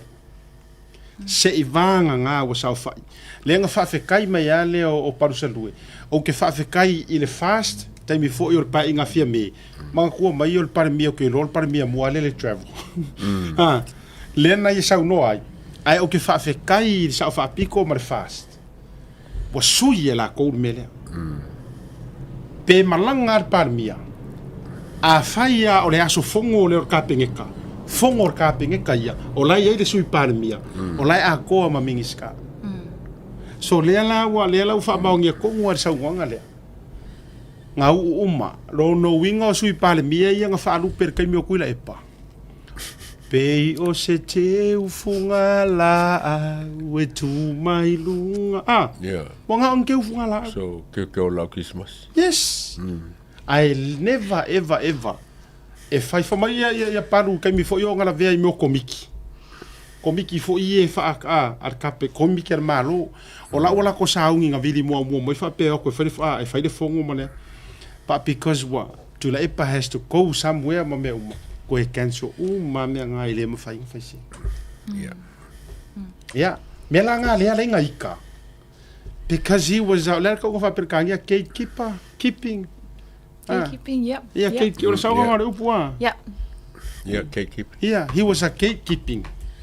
Leo fai ko. Ioi. E manga o ia. Ele ma fai na fa. What le ia ari mara o ingilisi I me ia di. What do we have next, Anna? I don't have anything next. Those are actually the two articles, but over my analysis, some very important questions came up, which I'd like to ask you both, is that Samoa Observer is a independent media. So... Not anymore. Not anymore? Okay. They're an independent media, so which also... They also have a large impact on how the world sees Samoa. So should... You know, and we're picking up on inconsistencies with their narratives and their storytelling and their bias. We've established that. Should government intervene to help create a media that can be well balanced? Like for example, in New Zealand, we have RNZ, who is government funded, and they have funding available from government. And how should Samoa go about improving that media infrastructure? Because the world looks to those companies for the truth, and they're using headlines to deceive people, and you have to pay to read what is not true, which is very problematic. So I just wanted to leave that as a question moving forward for our local media in Samoa. That's good. Do you have an opinion, le ataua, to start with? Le whawhasilia? Well, ole whenga le observer is a well-respected newspaper for a long time. O se newspaper kaka whaalalo iwa, kaka o kaya uma e vai. Al kaiminga, ngamo kwa le lava ia le chief editor po le whenga whai asano. Sanga ba, ia ngwa makuonga ai wa alu lava. Leo kako vai ngei po loa ako ngi kausanga. Ole mea o le lei, ole mea o le anga, sauri si mea o le anga le lei. Sau le akokoa. Ia kia o lava la ia, ole whale lei o le observer, e koe pa u lava ma ka oko lei lava i le aingo o sango ma lako whainga le whai. Failing that, o ka kaunga whai malo se mea. Whai se newspaper malo, e compete ma newspaper lea. Wa e whai newspaper malo ma improve for example, le whalau kele sa vali ma. E once e whai le emua, e le koe kaure pepa e wale la o umaka ka e wai this is a word from the horse's mouth. E le koe o fo o la observer. La o e kuri loa la pepa le, ma o se kupele anga kupele lei fo el malo. Kai lua ka lai Samoa, sa whafo ia, la kau. Ai, o ke renga fo e kene fo e funding sa le a whafo. E mawhainga sosangi el mele. E ke aula ia pa ome mga mion kaka le lei e whaia le printing al malo. Ke po whela printel la ko Savali. A whaia se printing al malo, po whaanga le printing, po ila whaanga le printing. O se mea waka kaunga ki kilo e whainga malo. Ai le uma la ko tem lea. Inga ia sau sa o lawa el malo, le mea o kaukeo uma inga e mai le karsa. E whaanga ngisus pepa lisi mo ia. A memoro newspaper e sa wale mea sa o malo, waka kau o nga isi newspaper le al malo. I agree. O te whaanuina le whinangalo o le ataua. O auia, o te mawhauwhaua i le whaamamaluina o ngā luenga wha media as a fourth pillar. O se poutu toa e wha ai vaenga fo i lea o whai ngā malo le lei. Ai, o le si vaenga a whai e si vaenga o te tatalo ai le whainga malo. Peifo o le vaenga na whawasili hana. E more off lala uka kalo le whainga malo. E le ngatala o se whainga le lei o se nusi pepa lea le tatou atunu. Ai ia toi sila i fo, ma sila ne. I le whainga ongi policies. E malu pui, ma tulafono, ia malu pui ai tustala i Samoa. Le angone mele kupu. O le au lawmakers, and I think you agree with me on this, and that is one of the things that you did bring it up, i le sita faʻasoa. O le kele o kulafongo le pasiangi. O kulafongo e koe pui ai le au whai kulafongo. O le mena le no vai nei, alaino o tiloloma amata no whaatu i ese ama o le langolongoina lo le HRPP. Le anga wa uloa, wa le pui ala ua ia kakau. O mea ia nga whai mai, wa pui ai nga o lakou. Wa whai nga o kulafongo e pui ai le au whai kulafongo. Ai sa kaunga aku le au whai kulafongo. Whai kulafongo e pui o mai le lau kele. Ano mela o tupu. Ua whai nga o kulafongo e untouchable lai lakou. Peila ko nga me foi lele. E ko whau ala kou kala e whai mai. Ai a whai aku ka kou kala. Defame lo. Pai. Ole au ngangi la e vatu whai ngā malo. Ia, au amatamata, ile o se mea a me vatu lo mato manana o le tupu tai au.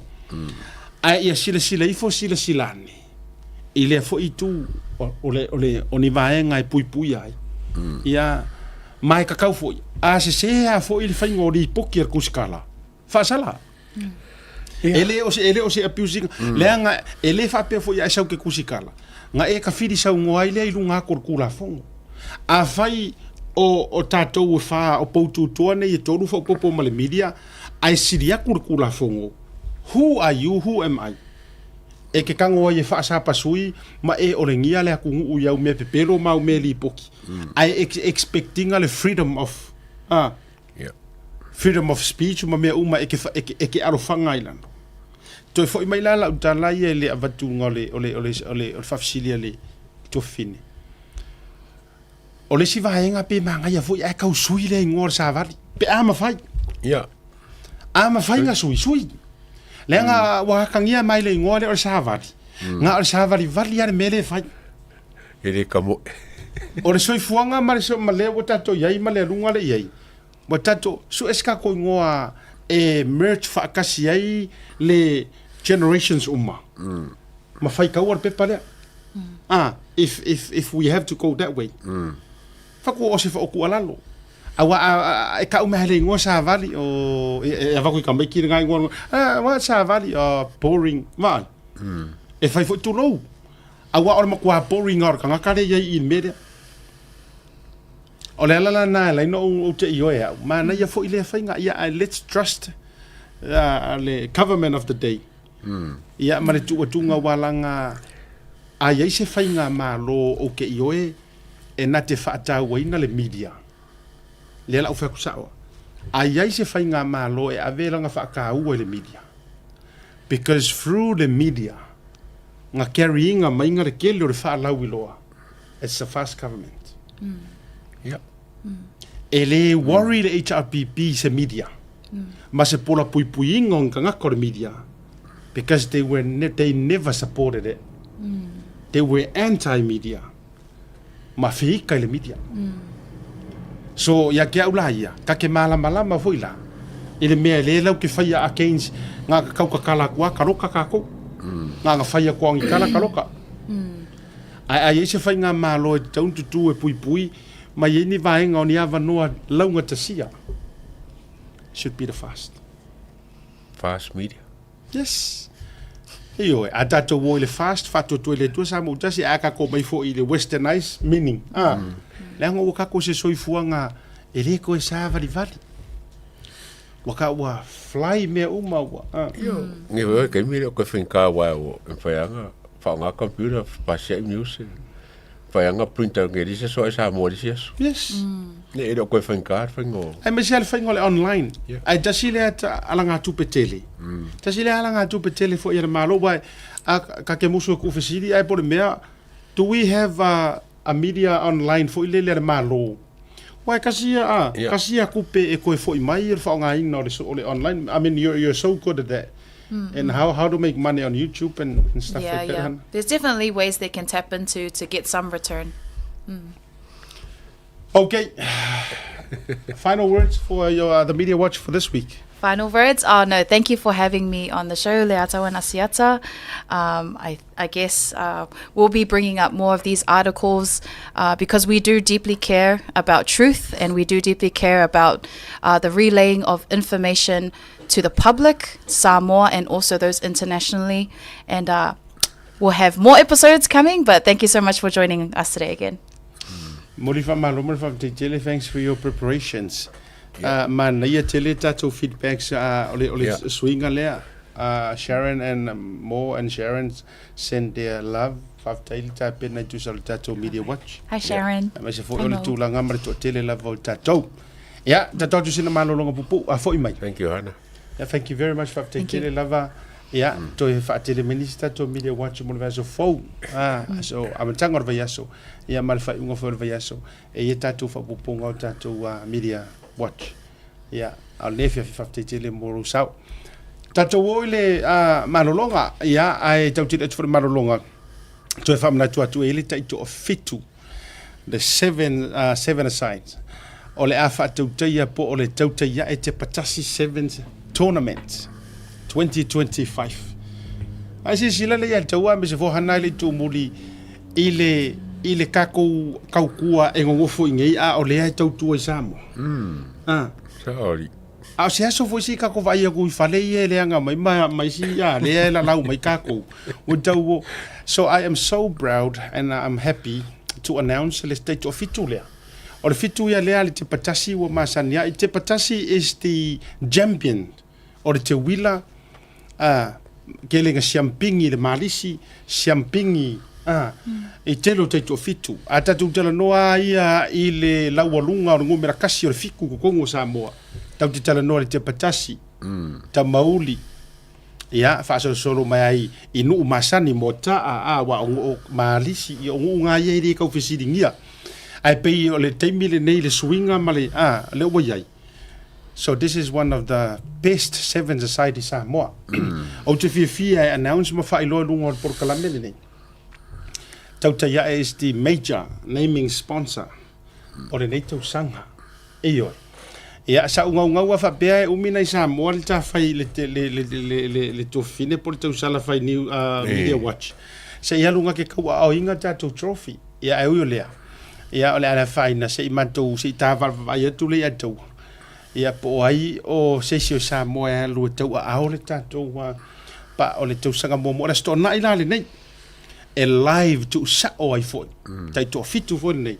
O le a whaasara lautu ina sa o lunga o le tatou sports tala noa.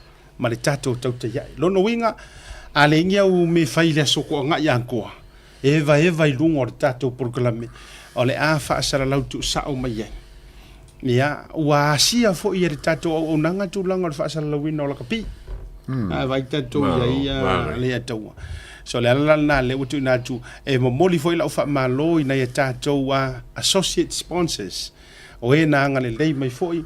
Ia e tatou te lima ina le wha moe o le au la kapi te to fito le te patasi mai ale pata.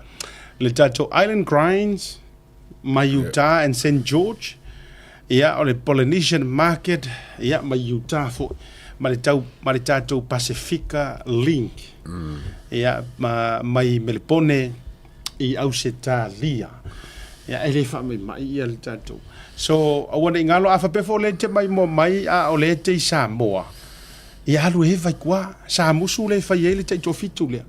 He vai e toa mase o tau si le sila. I tatou wipu makau kia ia ngā waku. Tatou trophies uma mo le wha moe sponsors uma le tatou Porkalame o le Tautai A'e. Ia, mori e wha malo ma le wha tai le pulenga, hionga le wha lolonga. Ia, e mese fo i o le tatou Porkalame o samarianga le lei ma tatou paanga. Le ananga le lei mai. Ia, e fsosoa nina ia mafai ona wha au pea, ia le wha saralawina. Ma le awina mai tu sa o tatou talonga. Tatou malolonga. Soifua pea grandma le tina malolo ia me tipelu o matua lo tina twai wafau aleni masi ia aleni ia o matua na fsosoa ni mai lo uola whaaloalo lo uola tautua ma lo uola whaaleanganga lo tama o lau fale tupa i tipelu mai sa taua i upolu ia matu valu maniwe o lo tina pele pesite tipelu mai sa sina i savai o lo to olua o Time Masters mai lalakonga e to olima le mawhanau. Ia ai Samoa o le a o tūlai. Mo le au fau mo le itu malo o Manrewa, mo le Manrewa Action Team. Ia e talosanga atu ma le whaaloalo, ia lango mai mo le mato wha moe.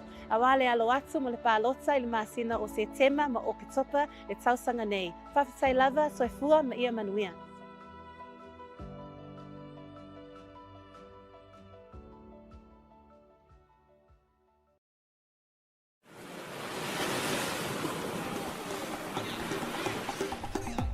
Soifua manuia ma langi ma.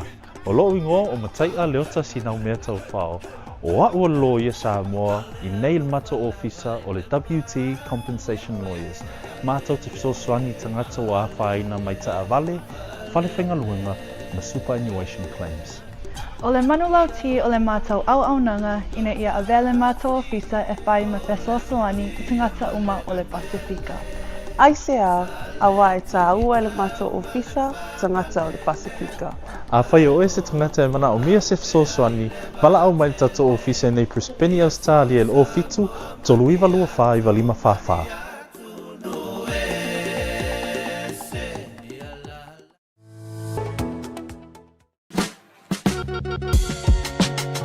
There is no better way to support the 685 than to buy locally sourced goods. Here at Tasi Market, owned and operated by Samoans for the Pacific. Affordable funeral services. Whalemaliu, a tamawhanau Samoa, tonga i Okilani New Zealand nei, o oe malo aiga. Affordable funerals, o le tani mo te miti ngā, o le maliu maleoti. Vili mai loa, o lua tasi, walu o noiva, walu tasi o, mātou te o atu i lau maota e tala noa. Aua se tau whaamama a venga mo to e sao neiva o le pele ia te oe. Whaafiso tai loa matangi a mosa i le mō pai o lua tasi, malu o noiva, malu tasi o. Po le Facebook, Affordable Funeral Services. O le lau mua, pusa maliu teu wina i mamanu Pasifika, whapea so seata o designs. E atangi ai lo la tau soifua matang o fie, mo le la le lei au le lei. Whawhiso tei loa, matangi a mosa i le olu a tasi, malu o noiva, malu tasi o. Affordable Funeral Services tautua mo oe, ma inga uma i New Zealand nei.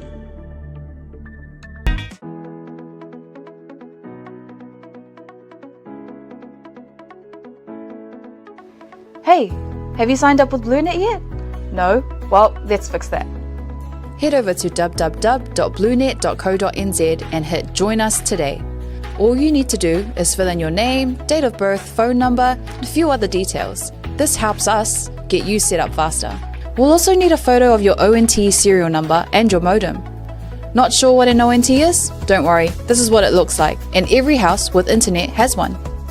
And make sure you have a valid ID and a utility bill or government letter to confirm your address. When you join Blunet, you're not just getting fast, stable internet. You're also supporting shows like Tautai A'e, Breaking Waves, and Sports Salanoa. Your Blunet subscription helps us bring you more content. If you sign up this month, you get $10 off your first 3 months. If you have any questions, call 0800 258 638. Join Blunet today. Taimara watila utatonu le itulau no. Tal fitu mai ale porokalame o le Tautai A'e le vanga o le afia fina o mai ai tatou media. Watch manga ya yole. O sikaku segment fo. Ya, pa fara o kere. Al kamingai manga ya amakanga lo ka ko. Oi. Pator mana ya o le highlighting a mai e hana. Ya. O reporting. Mana yo.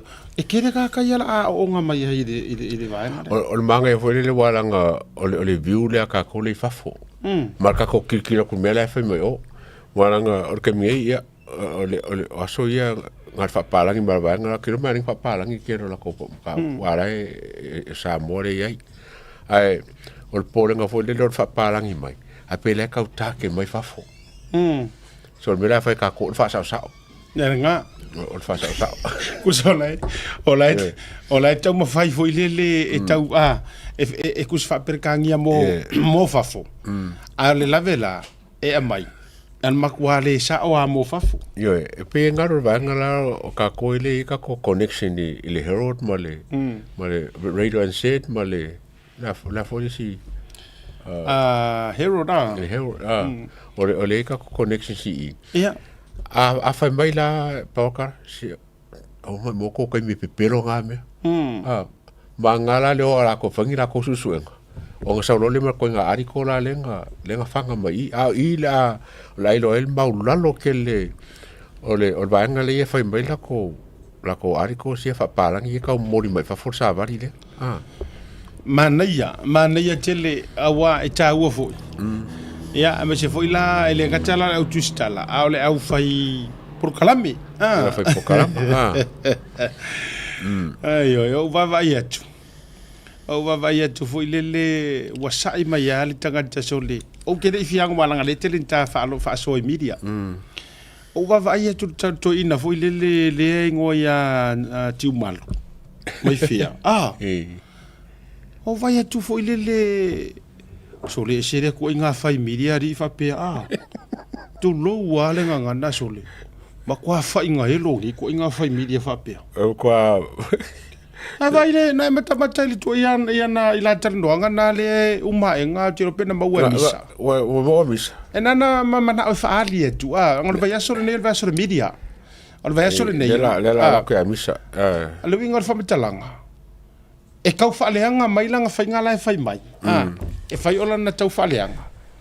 Ma fai mai ilana ile tūlanga lea ile lua o pale mia vatu fo ima ma vaenga fa pe me ola sirfia la audi ya ma sawele nonsense fo ile le fa msingonga mangame so le uma engala ai fongi ma le isur kanga ka le la mai misa manga ya me ko ke ve me ka sulim se konge o mia fa vatu taimi le mate fia ye expose a tonu uma tuai loa au ai loa le toi mai mo wa taimi What time mo for taimi nei tuinga ua lava mea ia ko ke va ia ko ua lava fo ilo na ola fa inga elo le fa mai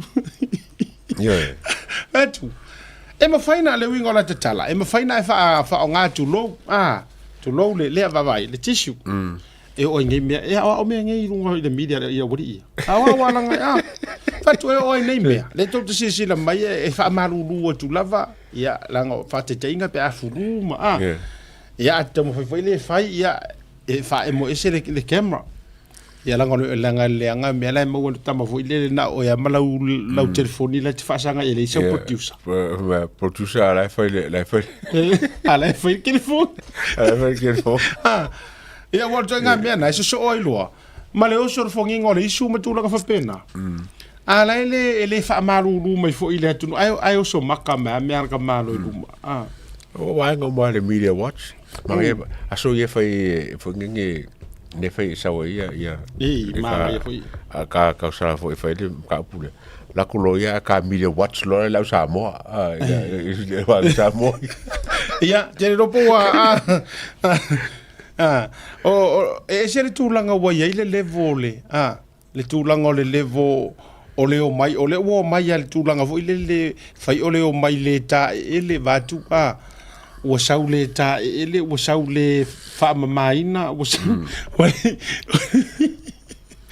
ia le tulanga fo o fai nga media le to ina ya ma fa te fo ila to le fie tipi mai nei mei ele le mai se fa mata tu iai se to tiro iai ya atonu e lo ai fo e fali me fo ile ulu ma folinga ma me fai e ta umba ai fo i le to lua awala nga ya afia fo ma me ia o ko man ko va ver ka ko sui fo ka lai fo le akale a mai fe le ya langa le HRPP sui fo ka HRPP sui fo ka HRPP ile a fo le tu ranga le spe vo le ka ko ya se ka se na mai Samoa wa fe me te se pa meni no ngona ngavata to la si pe ise me ona a fa pe o de fa tonu tu pe fa de tonu se fu mano lo inor par mia e pa wan mele avela to fa mo i sa ngare muro na to se fu mano lo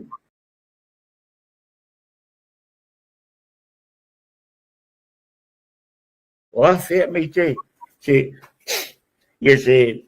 pa meni no ngona ngavata la si pe ise me ona a fa pe o de fa tonu tu pe fa de tonu se fu mano lo inor par mia e pa wan mele avela to fa mo i sa ngare muro na to se fu mano lo le al manga ia vol mede improve ai e quality so ka ko fa sa longa ele fa pese ele fa lo aku inga ia wangi ko fa ia fa le mare fo maka mai mo ko Samoa vai ole me kuso ko ya de fatu o so mar fongi ngole isu que me quere tissue quere solo foi le se o tatou foi ngo mana ngai ta ma e o ya tu lo ele te mi e ke ia wo so mai lo ma fakua ya me fa ya ranga o ka manga ile venga ka kari me ga coffee oi a foi foi happen ya fa mar lo tu fa tu lo excuse me ya e foi me a disco inga excuse us ele se mercale al le ma bang el puis e o le tale ele a faina arga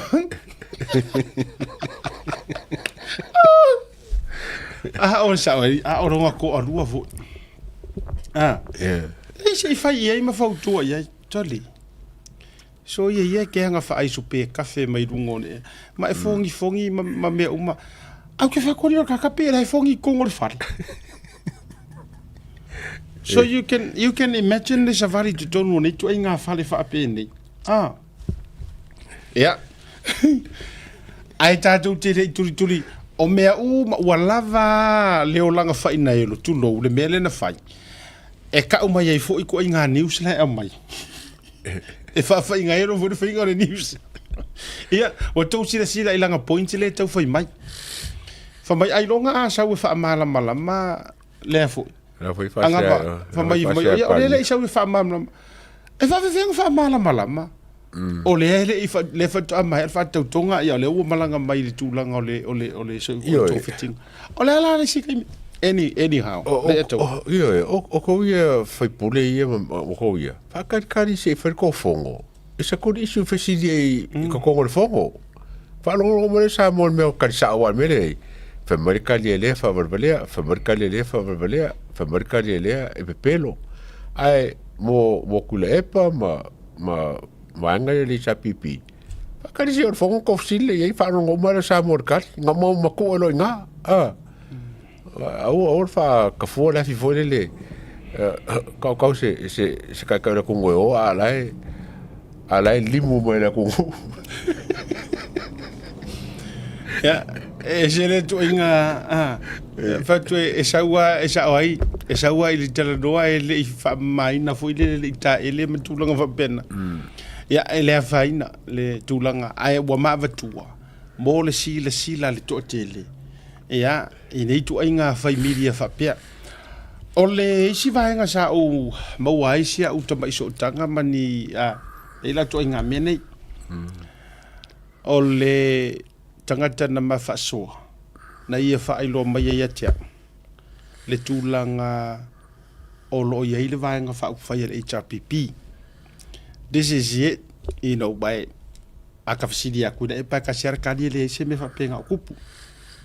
Po oi lava fo se toa, but le la fa so to e to titi to sila ne tupu mai. E fa per fam te langa le to. O la wo ia ila to fo i to val. Wa matua tutu wa i le lango ina le mau wa te tau na suite ta. Yeah. Le to valu mai i la tau ia na manu malo. Ko war fo. Le to la tau fo. Ia e fi wala le to te le onisi na tau fisili le to e fe al fa im fa pe me le se me fa pe na tupu. But o lea wa na ia fa ma ni anga mai lava se so upu mai tonu. E mio fa tasi marvang fa fa ri pipi o lo confirming ar vanga le ma i fo ile tau wala la mai ia le mele ve sie na vanga le. Le ko fusu ya ma ko misa ya ma fela wa ia la to ona e mafu mai ile vaenga lea e to avalu i la to sui fo le fato ato e manu malo mai le finga filfilinga nei wa avesa la to tusi ma wala to mali li e fatasi ma yo e fatasi e taru sanga ina le te tai wa tauna e fase tuanga wa tauna fase e se marta inga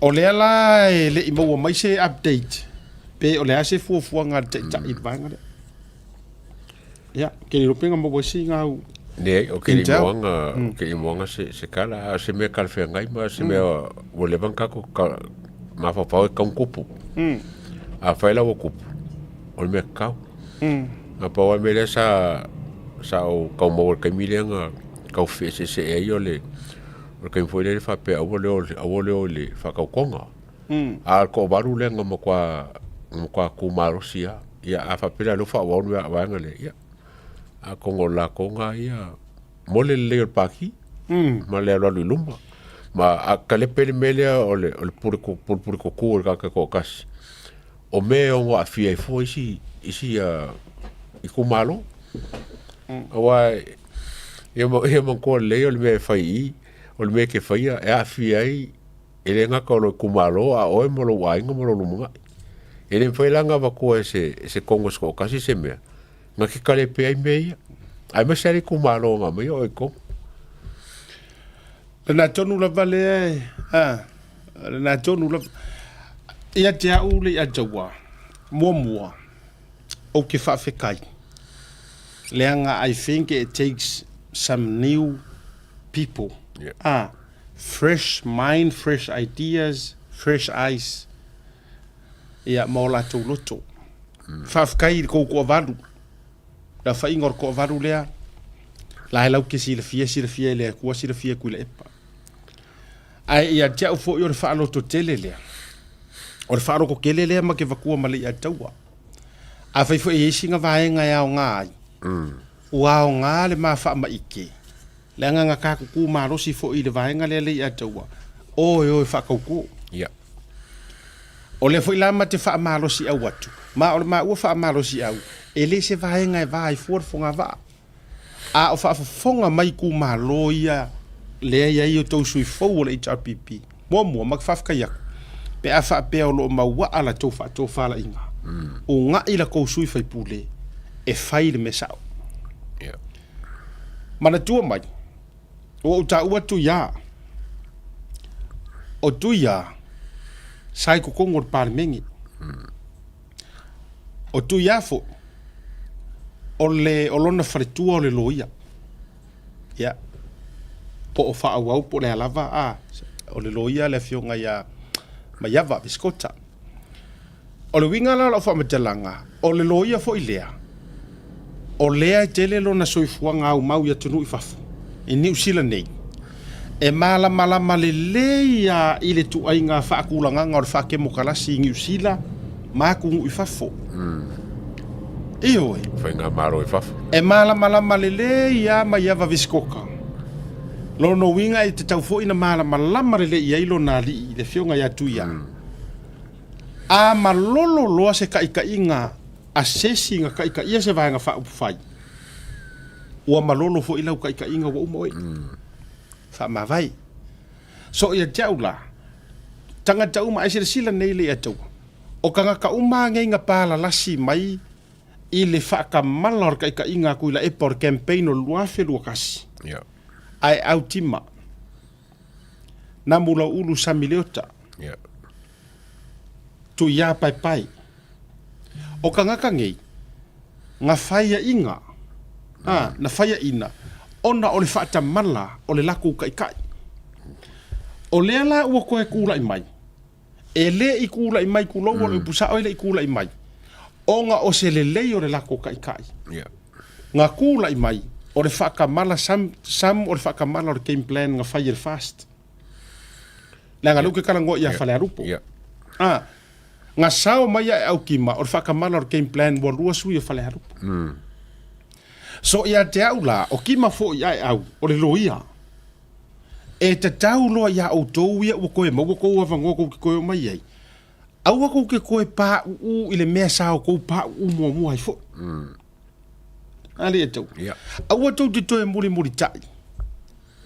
I le formation po o le au wala.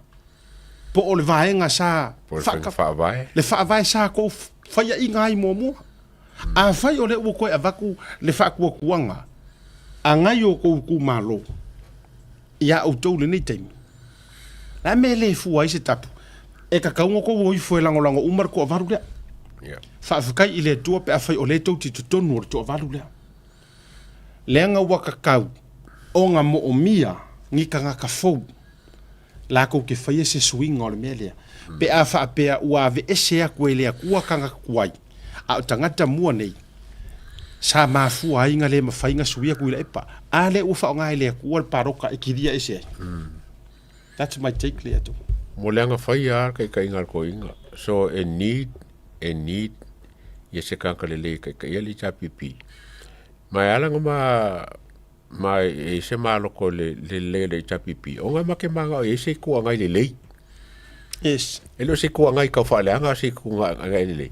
Ma ngai o me whaasoa mo le ka me ka o kua ngai. Ai wharonge i whaasoa ngusila. O le maa ngai i o le me ka o le kua ngai. A ka kore sa mo. O le ka whaale anga. Ai nga waku e kula me se kua ngai le lei lava. Lauke ka fia whenga malo inga ia ki ke whaka konga nunga. Wai alang maa si ka konga nunga. O le vai o le kua ngai a Samoa. Wai le laka ki nge vai menang whai. Lengo ka whamakala kua. Wa whai langa whakaronga nga wha o sofia me. ele fai e me oki sau fai le ko baru le oki sau fai mai e lo se fulu kangi e me feo ye o mai ngar ko kangi fa kangi o lo winga la ka mai wa fiu ka fa nga ikia wa e foi ka ko fa lo ya kala limongi no fa ngafi e ia foi e cha pipi le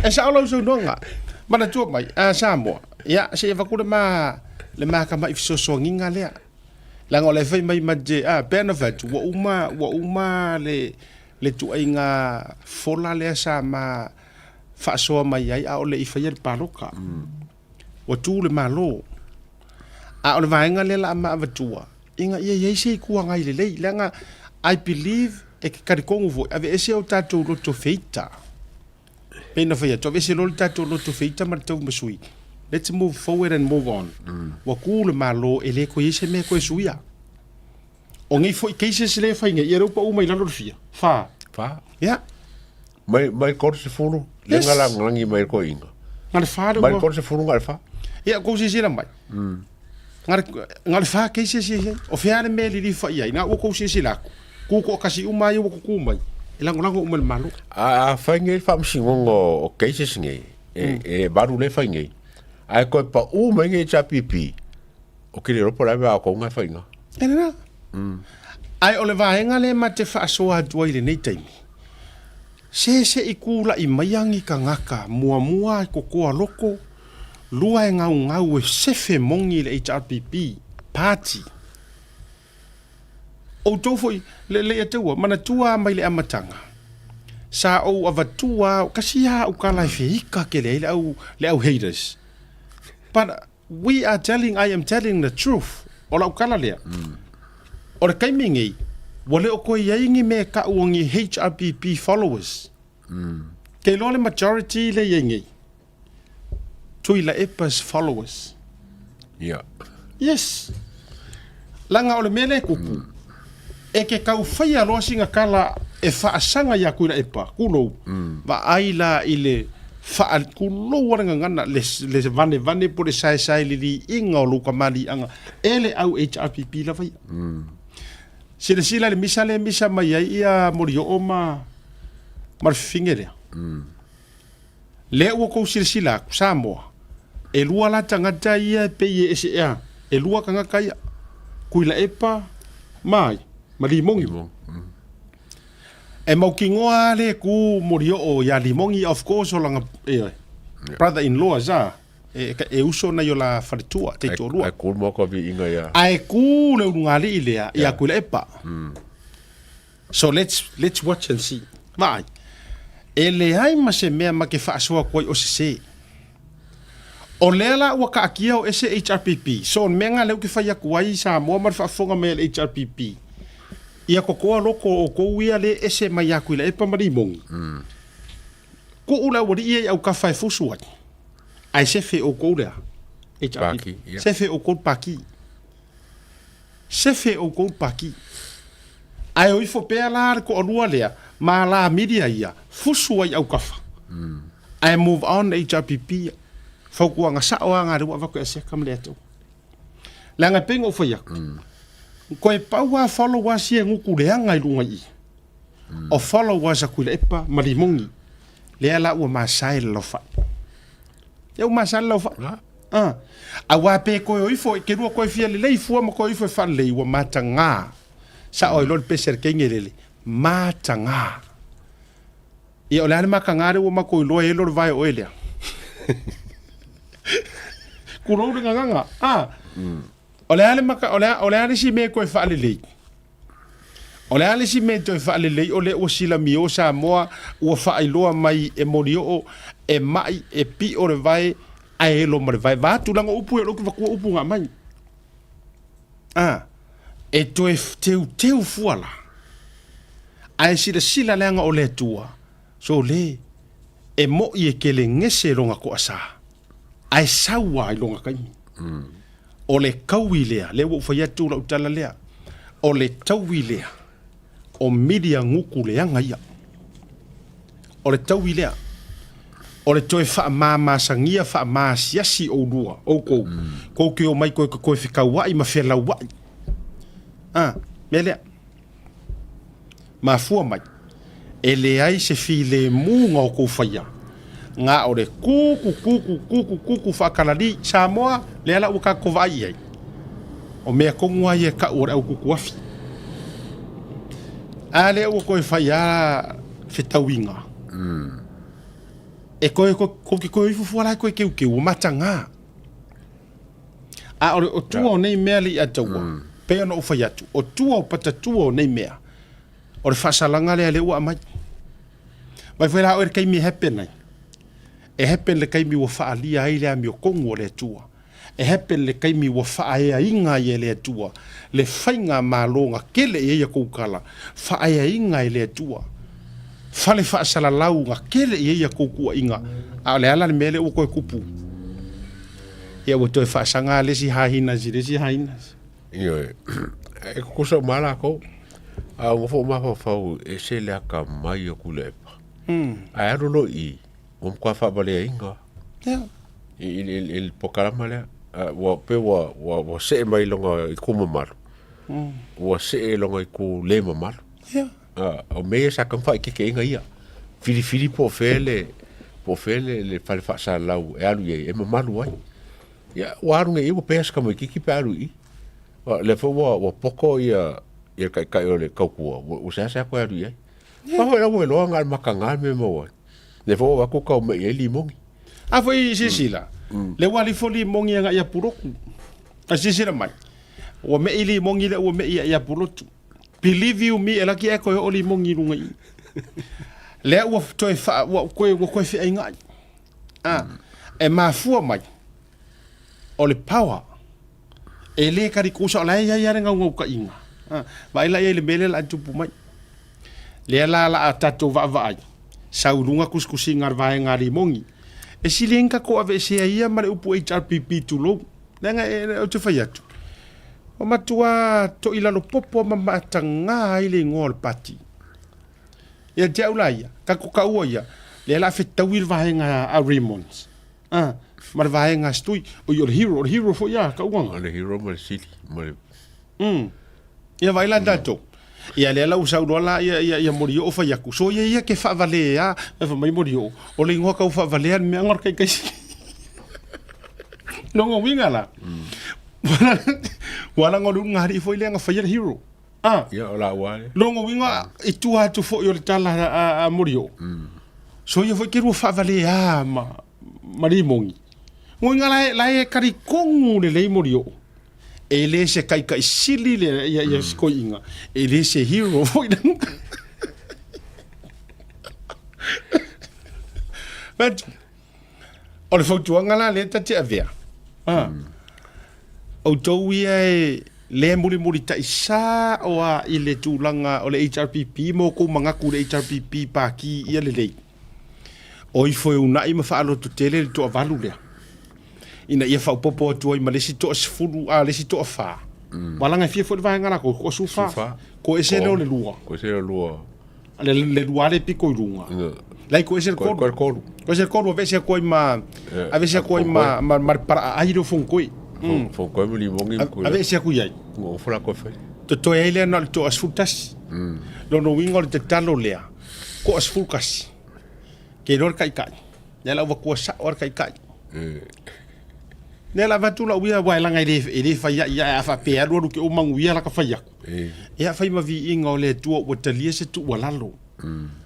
Or kai kai sa o le tapipi kai mi. Lo au. O fa ya. Lo au.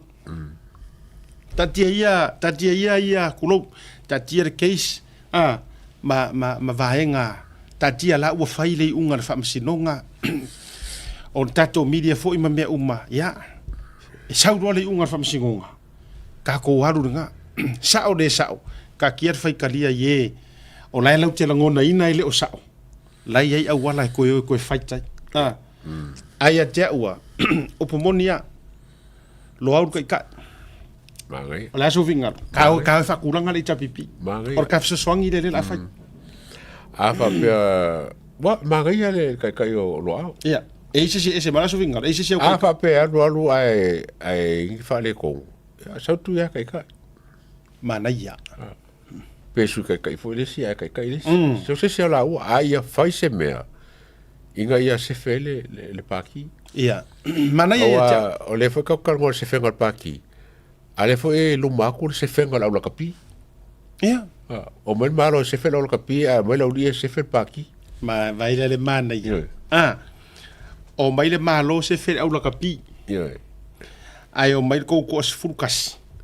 E se fele e se fele ita pipi la. Wala ko ka kasi le ile ponga le. O kan ka kasi. E fai ngo fie no fai atu tulo. Awa ai si sila tu lai tu langa le la ye nei le vauli mongi ma langa le wa matanga nga la supporters. Palo po mongi nga le wa matana vevesi. Ai vevesi mai vevesi mua ya o le fale fa sala lau picos. O ke fa kwala ukala. Wala nga o morio o ye le o se fale fa sala lau tulo. Ya. O yo le tangata ya lui fea lui fa tala noa. O le fale fa sala lau le. So le. Ya le sa o le so ngo. O I makua ia ofisilingia ia whailonga o kula epa. Kusa ele, aha mai asko inga runga I. Alu ia karangoa na observa, ia fur whangu wa ia. Rai, ka wala observa ia lai I. Alu kiwi kasi. Ole. Nga oso mai ako I whafu ai oso mo kavinga.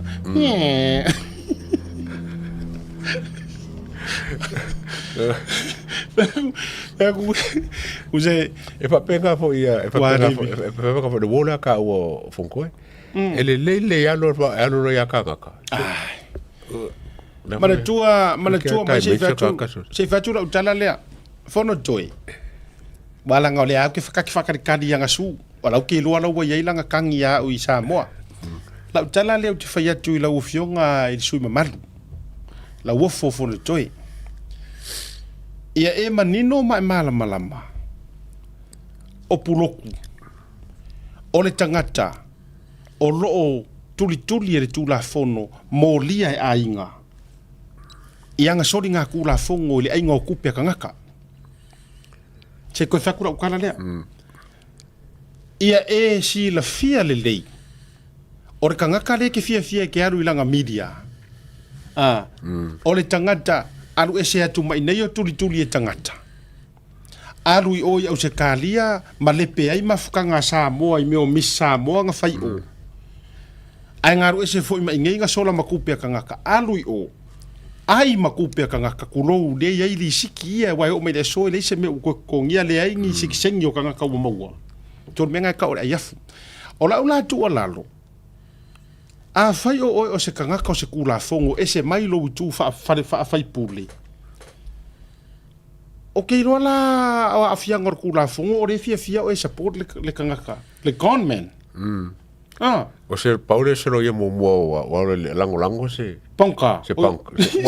Se kangaka ia whatever terminology fa nga. O le la makua ia o akala ia ki o e lau fionga. Se e kango e fa palingi. Po fika wi walanga peki kilo mai ma ua po le alava.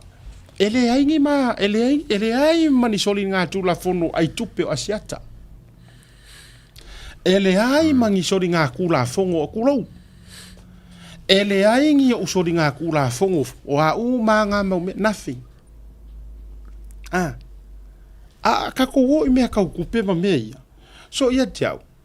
O le pei fōringa o lo ufa angongoanga. O le ki fōri ki nganga e si la fia wa o lau sunga o le loia. Le tu ai ngā tangata le iai puroku. Ai e ke fia e ke oso ai o. Ai sea. Ngā ngā ufa fisiria kwa penga. Ai sea. Ai e ono iai ne mea te lua tau semi lai. I don't know. Wa e le lopo o kasira ngā mafuanga, you know. E pei ke kau. Just saying that. O ke le loa. Sara fai e li mongi ma lisi vai ngā wailengi loia. E oi. A le fai o loia. Siringia foi oi. Le winga na lau tala. E oi. A fai e te fia e te alualua I o. Ia vaila ia kui lai paia. Matua I faa leanga I na e le urungari I lea. le kamani anga kuila epa o nga ola vai o ia I dis kamar HRPP mar sa wala nga mori o luang paki HRPP ko sap le o ia teia o le o ia tautino wa kaung kapungi lo me o ese lo fai ko inga pa ba ko apie lunga le pokalama le ale mo ko binga e fai ole poporonga o folinga le ai se que le ese me e fa ngal ba ngala kapiko silinga makanga po le sko inga afa mele ulu ai o kua mo ngame e kaung sira fia le kulepa le nganga le fa ngale e fa ngal ba ngali ai a fia ko maior kaka makua ia ke au leva kaua se kulepa mole pokalama e fa ali mai ai o fanga ko kiki a fa pe kaka o mai o ngasi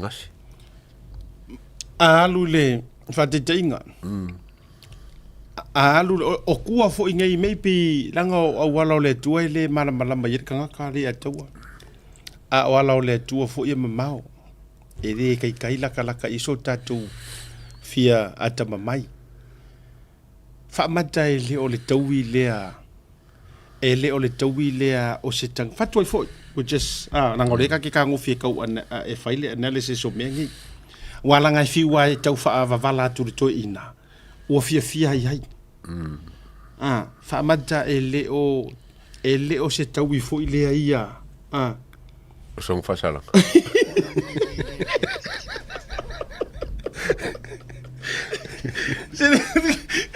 lai mo mai wala nga a failo e umana tatou tu lalo ai le ai lava lono winga o le reward yeah por the consequence por le alanga aka ko kaule reward ya nang vai fifat maybe langa yiri sikanga fa penga mawalunga pe me foi lele from hero to zero from something to nothing langa o mesa ka fa pe from nothing to something or from zero to hero mele wo ka vai ko maybe that's the reason o le ala pe wa amaya ele tua instead of whakarangoa I lunga e fola maua lunga pe yo Tautai A'e a le wa mai whakarangoa I lalo I fea le wa mai le tūlanga maua lalo a whaiva vere whaku even I le kangaka e makua ika I le fast mori o le ua ia ka ukingo ma mori mawinga o le whaasara lau piko I nguku pua a le mafau waka kauanga kapungi lono winga a tatou woa I tūlanga o whale ainga e tapuni o lana mafuanga e tapuni puni e ni whale ainga wa mafu me ai na yo no ke visiria ai se e tapuni puni e ni whale ka se mo kapungi pole ama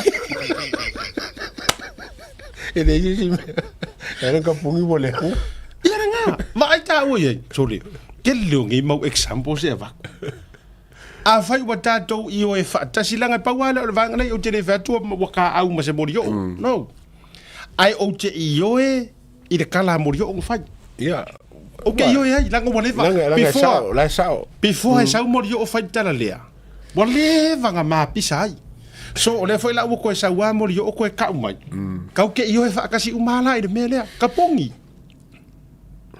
e mafua ona tapuni se fale ainga onga kapungi se fale mai onga kapungi se fale aonga o a uma me o kapungi pungi mafua ua le toi faatua ina pe ua le ausia le standard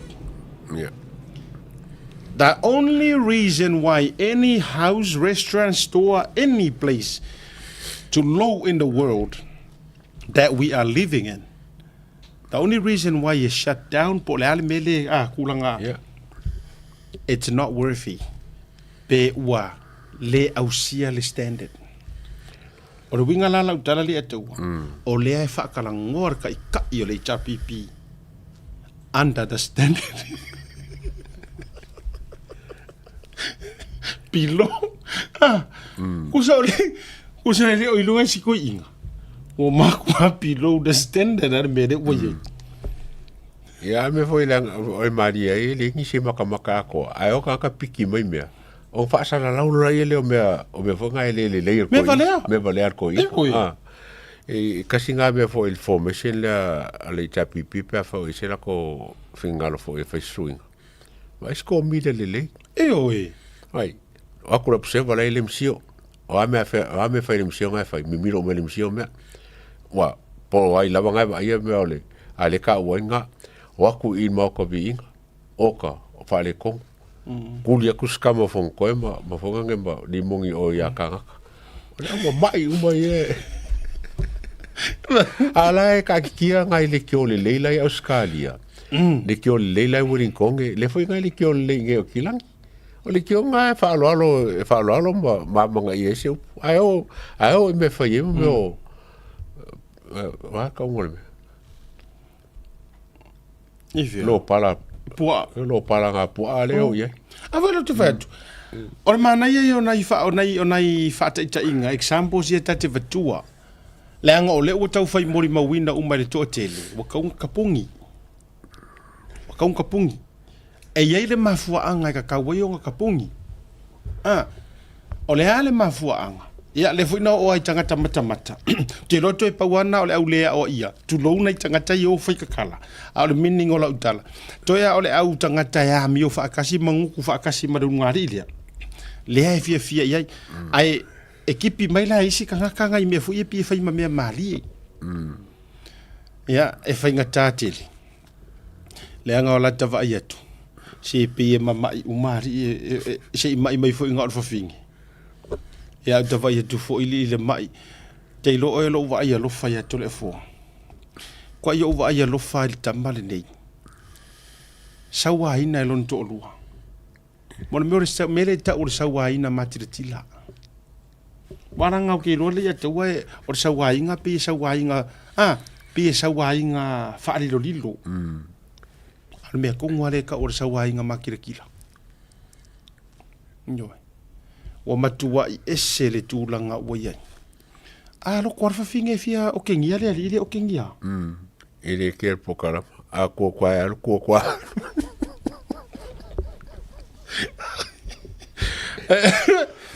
Ai wa mama ai male a inga o tole afo. E le tau mate ua faitu o whawhine o tole afo. Keke. E le kau makera ngā mea. Ia pe kora fo. I fea koe mo soko o lupa ke. La komala ke afia koe mo soko o lupa. E mukingo. Ma wale si whawhatala. Mai se tasi o lo koneti o lo lotu. Wa tuli e patele. Whamalo lotu li ese mali lotu. Ia, maa hai whaife au ia ngana. Es communicate. Ia. Longo ingo whakea. No more disfellowship. Yo. One friend. What? One friend in the rock. What delete? O ai fo se whaife au e kau mai aku ai ngā nguku whaapea. Tu sar mele o tupu le unga li lea. Mare whawhine lea. Ua loto ai o til tau valea. Ua whaamaa. Iyo e. Eu papel pake. E siri mafai ngam sakangi no. Pe pa ngofi ma sakangi ko no le. Você vai ver, aí vai tu não vai saber fio ngai tama pateri. E fai mai sa kangi e fai maku mai se vango ke ko manga vai mare le ro ma fofo. Tu le ar vinge de suni.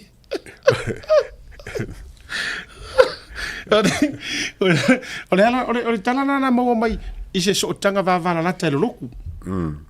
Wa la lupu excom. Yo ho e kol ko ngame. No le. Or suspend, unfriend, delete, disfellowship, is communicate.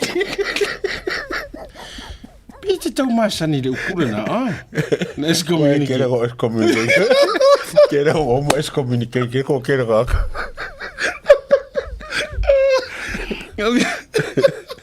Lena ai ki ro e. E iai le me manu o mankoinga.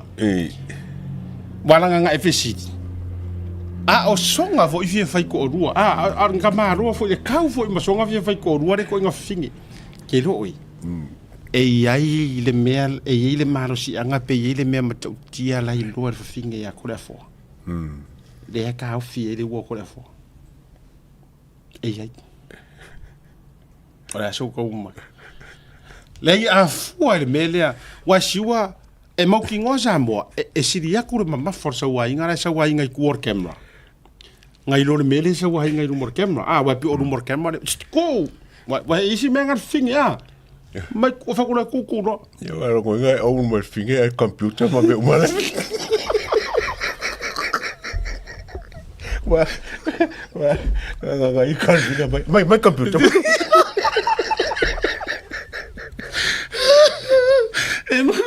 E mo kingo. E ia dai wo ma fa fo wango wo war ki roi. Wo ro fa ya ko la fo. Le pore nga fer capo karam fu dia. Wo ro fa pia. Oh my good boy. You know, po o lea se mea ngofo whaafefe ringi kama. Lea wa makua I mau ele li mora fingi. Pe wha mai rumor lalangi, pe wha mai kua lalangi. Pe wha mai runga, pe wha mai au kafa. E le koe popole ia I kore a fo. E ele mea, ele maro si angara ur fingi. E sa oe. Ia wa kere me o le mai koe le angara vai ai mkoa mauri le ia. Ia. Ma vela ai tūlanga e vai whela iei. A whaapea e sau I lau savari e sau I lau fofonga I leanga. Mangongi mai malo vai o makua ki nga pingi ngi varu. O le a le si mea. Taku o le a le si mea le ngofo umiere ngi kama. O le winga na utala walanga o le tau mau mai whawhatara. O mafuanga kakarangoi. So le wa leva no wola Samoa. Te lo fo I lo soi fua o matua. Ai longa nga e maua mai se ko inga kanga nguku reanga publicly whaapea. Ei ai? Ol mako mai.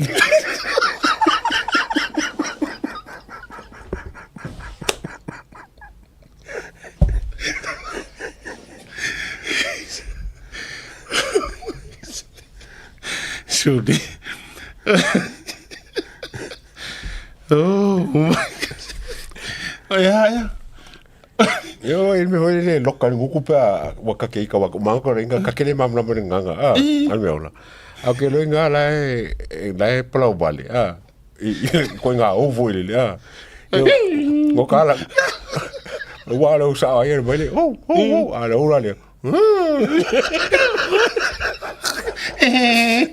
E agora por me foi mo quase sai le nga ia wengi ko pisa isso ele kalo le o mo mafuana mafia iso lo se kausa ili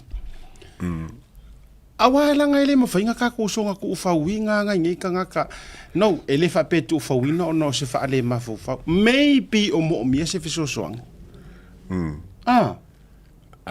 lo wa nga fa ka ngo ya ko mo so foi na ngolo ni wa ngel fa pe o lo wa ai ya me e fa ku ulo ko fa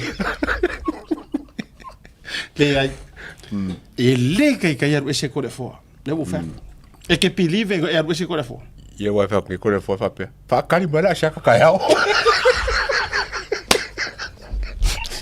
ye wa ke de la ver wa fa pe que fe fa shaka ya ko mai la shaka ko mai ka wala sa fa ba ya la ko la me fa ya o ka ku sa me hanga ngale uma sa fa ya na ki nga inga foi are o nga yo okay ki nga inga li sa re la me ale tati tara no atu wa o hanga me ya la o mai le ai se me kasi even o se mangong yo se kala mo o me ya la ya ka ki fa ya ale ele ka ale wo ko confirm mai ar ka mo morio ave kara morio sa le E lengi kara pepelo la wa mana tua no mo le tala whaalongo.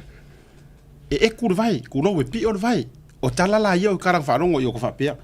E se o ngi fu kanga kasi la lau mai fu si fu fingi mau ko ile o la ka whako vai pi o ia e ri roda e la o ke ia va fingi ia. Ia o mai le si whatever. In fact, 3 years ago, no o mau sa o ile ingoa lea, tu lo lava. O mea mai le. Man tua mai o ingoa nei tu lo. Ia ele langa wo ye kanga kau ke lo la ingoa fa pe le no batua fo o ia pusi o ia tu rang fa pena. So ngo mo mai la tolu tau sanga talu wai le ingoa sa o lea ona ye fa ana yo tau ainga. Man tu for so fa sa fa inga ia. Ai fa ngai so fa ke kau wai oi inga ngai malai. Lela no mo mai fa mo ngol mele na. A lela o sa wala morio. Which is langa oi morio yo. Ale nga vela kusi fo nga le serving ole famsingonga. Lela sa wala morio o fa makala sa o maya. Ai la mare po ngesi den ka o memorio. Manatua o meina ma vatua o le ngoa mare eku. Ai la mare po ngesi den sa morio o ka o mai. E mangongi male va. Au ke fakura le fiaru le me au ke fakura le fiaru le me e tumu ai ia le te sili ma le ita pipi au le songi ki ai la le ita fakura ka kala ka yo ya pipi va ngala wa ya ka fera ka minga ko ka va wa makal vinga pu la ko kala ai au ala puku ke minga ngoi foi ku e pa pui wali mongi e fusi mai ku le pa man ko le pe o mi me stui ko kong pe o mia wo o le vai la le vai la nga ia langa ko for ko inga ko sa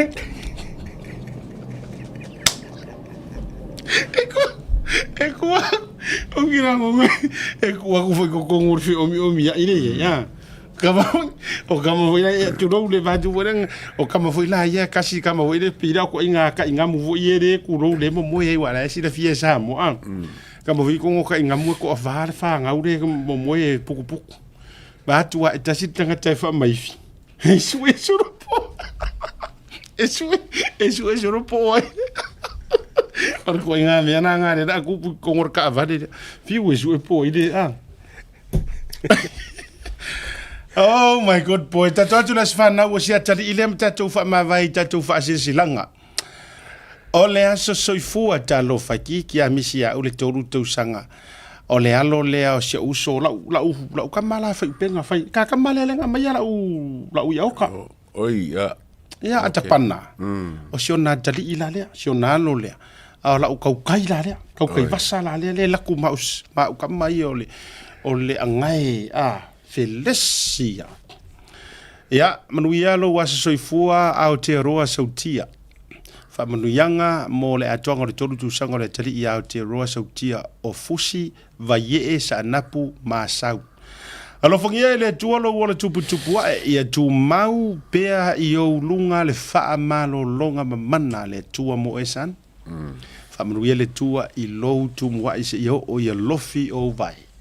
Te talo mo nisi te usanga e tele mo o esan ia mafutaina oe ele nganga pa ia so lava se taimi ma tau te alo lofa tele mo oe superhero o la hero superhero out there roa sautia alo fanga mai Samoa ia papa fale fata ao mama sililoa o uso vala Michael Manu malo tu of fine to Tasi ia Leonia o aunties uncles o wo mapaanga ai faasilisili o matua ma lo le foua ma atapana sautia fafta Yesu i lau tu singa mo ia happy birthday son ese le au le leyor kama kiki ma ia le atuanga kama fai upenga le pa ko kiki ioi kau kai e kasi ale o la kama kiki vai long kama mele ya rue fango ka fapea fa bea utama dad te sau mai Samoa tu ule nami na manula la o ale tatou fale Samoa le fu e sau fala la o tatou fale mana na ye nei mai makua ngira kama kiva bea dad ya ona o lo va ai bea e te usu le malulu e ui i le tele ui a walu mama i mau le upo o la le ilana por kalame ia e whaafitai o le a wha maai lau pengkala. A le maai lau pengkala o le a whaia o makamoro o pereki. Ia e vave to ai lo usu le tai au. Ia walanga pei o ke kau I ike fo. Tasi rea uso le la ver vanga le o le sawaina. Se uso ia kapanga. Manuela Sfanau Jordan out there rock manga ile ngola kama. New Zealand born kama lo. Happy third birthday. Ya oi fo ile atali ita wurunga ia tatou so fanau o le nei vaenga o le afiafi. Ia maniso tatou fasisilanga mai tatou fasisilanga fa mo le lava misa ia mo Wellington se fa mo mo kala le ai vi fol ngwa fa sala ngale Wellington to titia fa sala lo le o to Wellington. Wa tele le fisuisu ya I mali tele o ngā luenga e fisuisu ya ana uleva ai matau matalas wa lave vea male au ia le official le ai ngol fast le lo Wellington ai lo mo ia ngare foi el me ore le mau kongo le ia le wato su ya tu le address fa mo tatou ele yo tu le so tona nei o le tatou address e langa le mai ana fa fowina le ledge the ledge ia o le la ua sui mai I le Cutlers entertainment pa porirua o porirua pa wanga swinga o le tu mau wale afia fio le sto nai ia ai o swinga le na o le no fanga Cutlers entertainment pa I nai porirua ia e fai ai le tatou fia le nei ia fa afte tele Takoma ia o le tau foi fia le asolusu mo le fitu se tema ia silsilatu le tatou faalawi loa le na ua tu na tu luma ia more information so malava o le tatou fia night o le tau sala I le fo ia fiafi o le asolusu mo le fitu fa solo be tatou fa silsilanga au le ngalo le culture day le ile aso tai au ta le ono le fiafi ale se mete faia a fiatu ina Mount Albert War Memorial Hall ta le ono le fiafi moli mawina fa fianga fa nau mai ekalesia ale Word Ministry Church fa maru telele ia ekalesia ss ole fa le latu culture day le fiafi tai au o te au bai fo ia se malo fa alolongia mai se tatou wa ongo le lupe fo I vau ese pai fo na fa isina le stala mo I la tou fia a o tau ina I tulanga o le ngana ma le nganu ia au kilani o le tatou fa moe le na se o wala u tau vai asusa le tatou fa moe le fa mole ia o le tatou lotu fa afetai ale fast ainga ta le tolu le fia fitu I Samoa Manhattan e le aso sa nei sorry asolima correction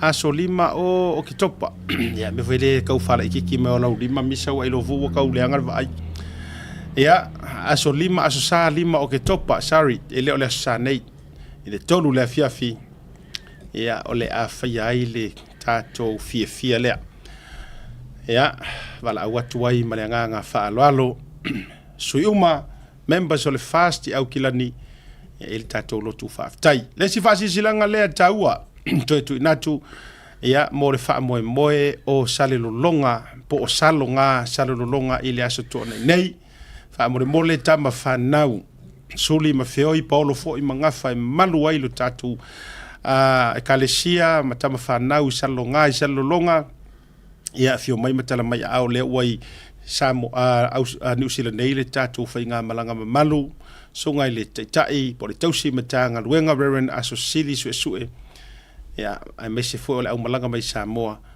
au wa le fa moe mo le malu tapua I salonga iva le tai au ia I na le sumariva no Burnside Wiri ia po papa toi ia ma le tatou faasisilanga misa tele mo faasisilanga le na mai I oi ia la tu tama le ia ma le pone be ia faasisilanga le no watu nei I me le pone ai to avatu le tatou Tautai A'e te patasi awana emisia le tatou Tautai A'e te patasi 7 aside ia po le tatou tournament 7 tournaments I le aso to nai mo o tau le vai te le tatou au le lei fo i o le a tau mafai mata aloa. Ia te lola so tai au maua mai le draw ia o na whaai atu la ia lea. Ai o le a whaasara lautu ina sao. I lunga o le tatou sports tala noa ma le Tautai A'e ia i le tautua le Blue Wave TV. Whaakatei fo i tatou. Associate sponsors Arden Crine, Polynesian Market, ia mai se le Pacifica Link. Ia mo le lango so ino le tatou. Taito fitu lea ale te patasi mai ale pata. Ia o le fase silanga tāua lea. Mo suli ma feo i le ainga sa ia toi whurunga wha mo le langa rausui ma le screen look. O le na suli ma feo i o le ainga sa pola te iwao i pai tutu and malolua i whangai. Global Family Zoom Meeting. Ia nau tu ina tuilunga tango i wha mau le lalo le Zoom ID ma le passcode le na.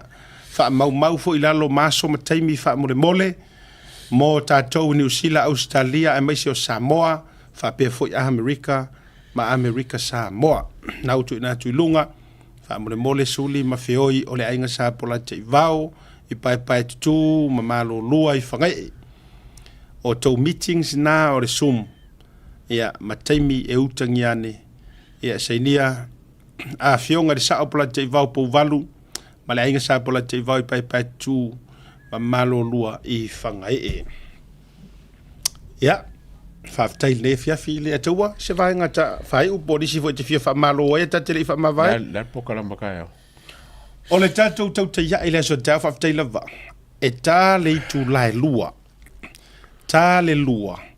I le au auli a mata tatou pokalami le Tautai A'e. Se e pa i le lima i le a fiafi. Ona se so oile ma le tatou sports tala noa. Ia mai le tā o le lima anga i le tā o le ono. Swinga nā mō tai au only, Friday only, ona ia ina inisi o tutua. Nge peano fai atu. Ia ona o le wala aulia mai i si Culture Daily fai i le tā o le ono. Ia i Mount Albert, the Word Ministry. Ia o le ala fui lea. O le atu mai ai luma. Ia o siriaku ngai lor kou vai me fo iwa cancel tatou proklami. Ia o le amau mai tā o le lua taimi ni usila i le aso tai au. E amatai nai, le tatou porkalami o le Tautai A'e. E no mo la tūlanga o tatou porkalami. Ai na ona sui mai o le taimi tā o le lua. So matai tū mai le aso tai au. Whamanui atu rwhai ngā malanga. Ia a le tofa ia taua i likak. Ia mai se foi o anti avea. Pese tā. E o whai malanga atu i Ausitalia. Whai malolonga. Biggest strong supporters of the Tautai A'e. Samoa le malanga le fatua fo i mai ai. Ia le tuo fo le malo so ngal fa fenga inga ia Livingstone. Peseta. I Samoa ia ai wo fai wo le lava ia le au Samoa va ai Tautai A'e fa solo atoa la ei. Kama ia ai le fa pe o fu kasi. A fa tau ia fa tau Tautai A'e pe lima ko fu le aso male. Ia fa tai fo i manuel lo fainga malanga manisi lava o le to tele ia fa manuel tu le vanga le fiafi Malo. ia o mai ale ta program a malisi si vainga ka ku fa mavahia ia fa maloya te tu malava le ona sai aso tai au asia tamle e taua to fa se fo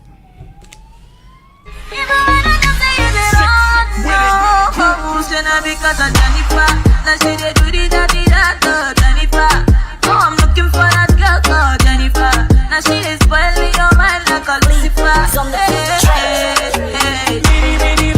is goody daddy that oh, I'm looking for that girl called now she is spoiling your mind like a se emociona, ya no razona, no lo puedo controlar.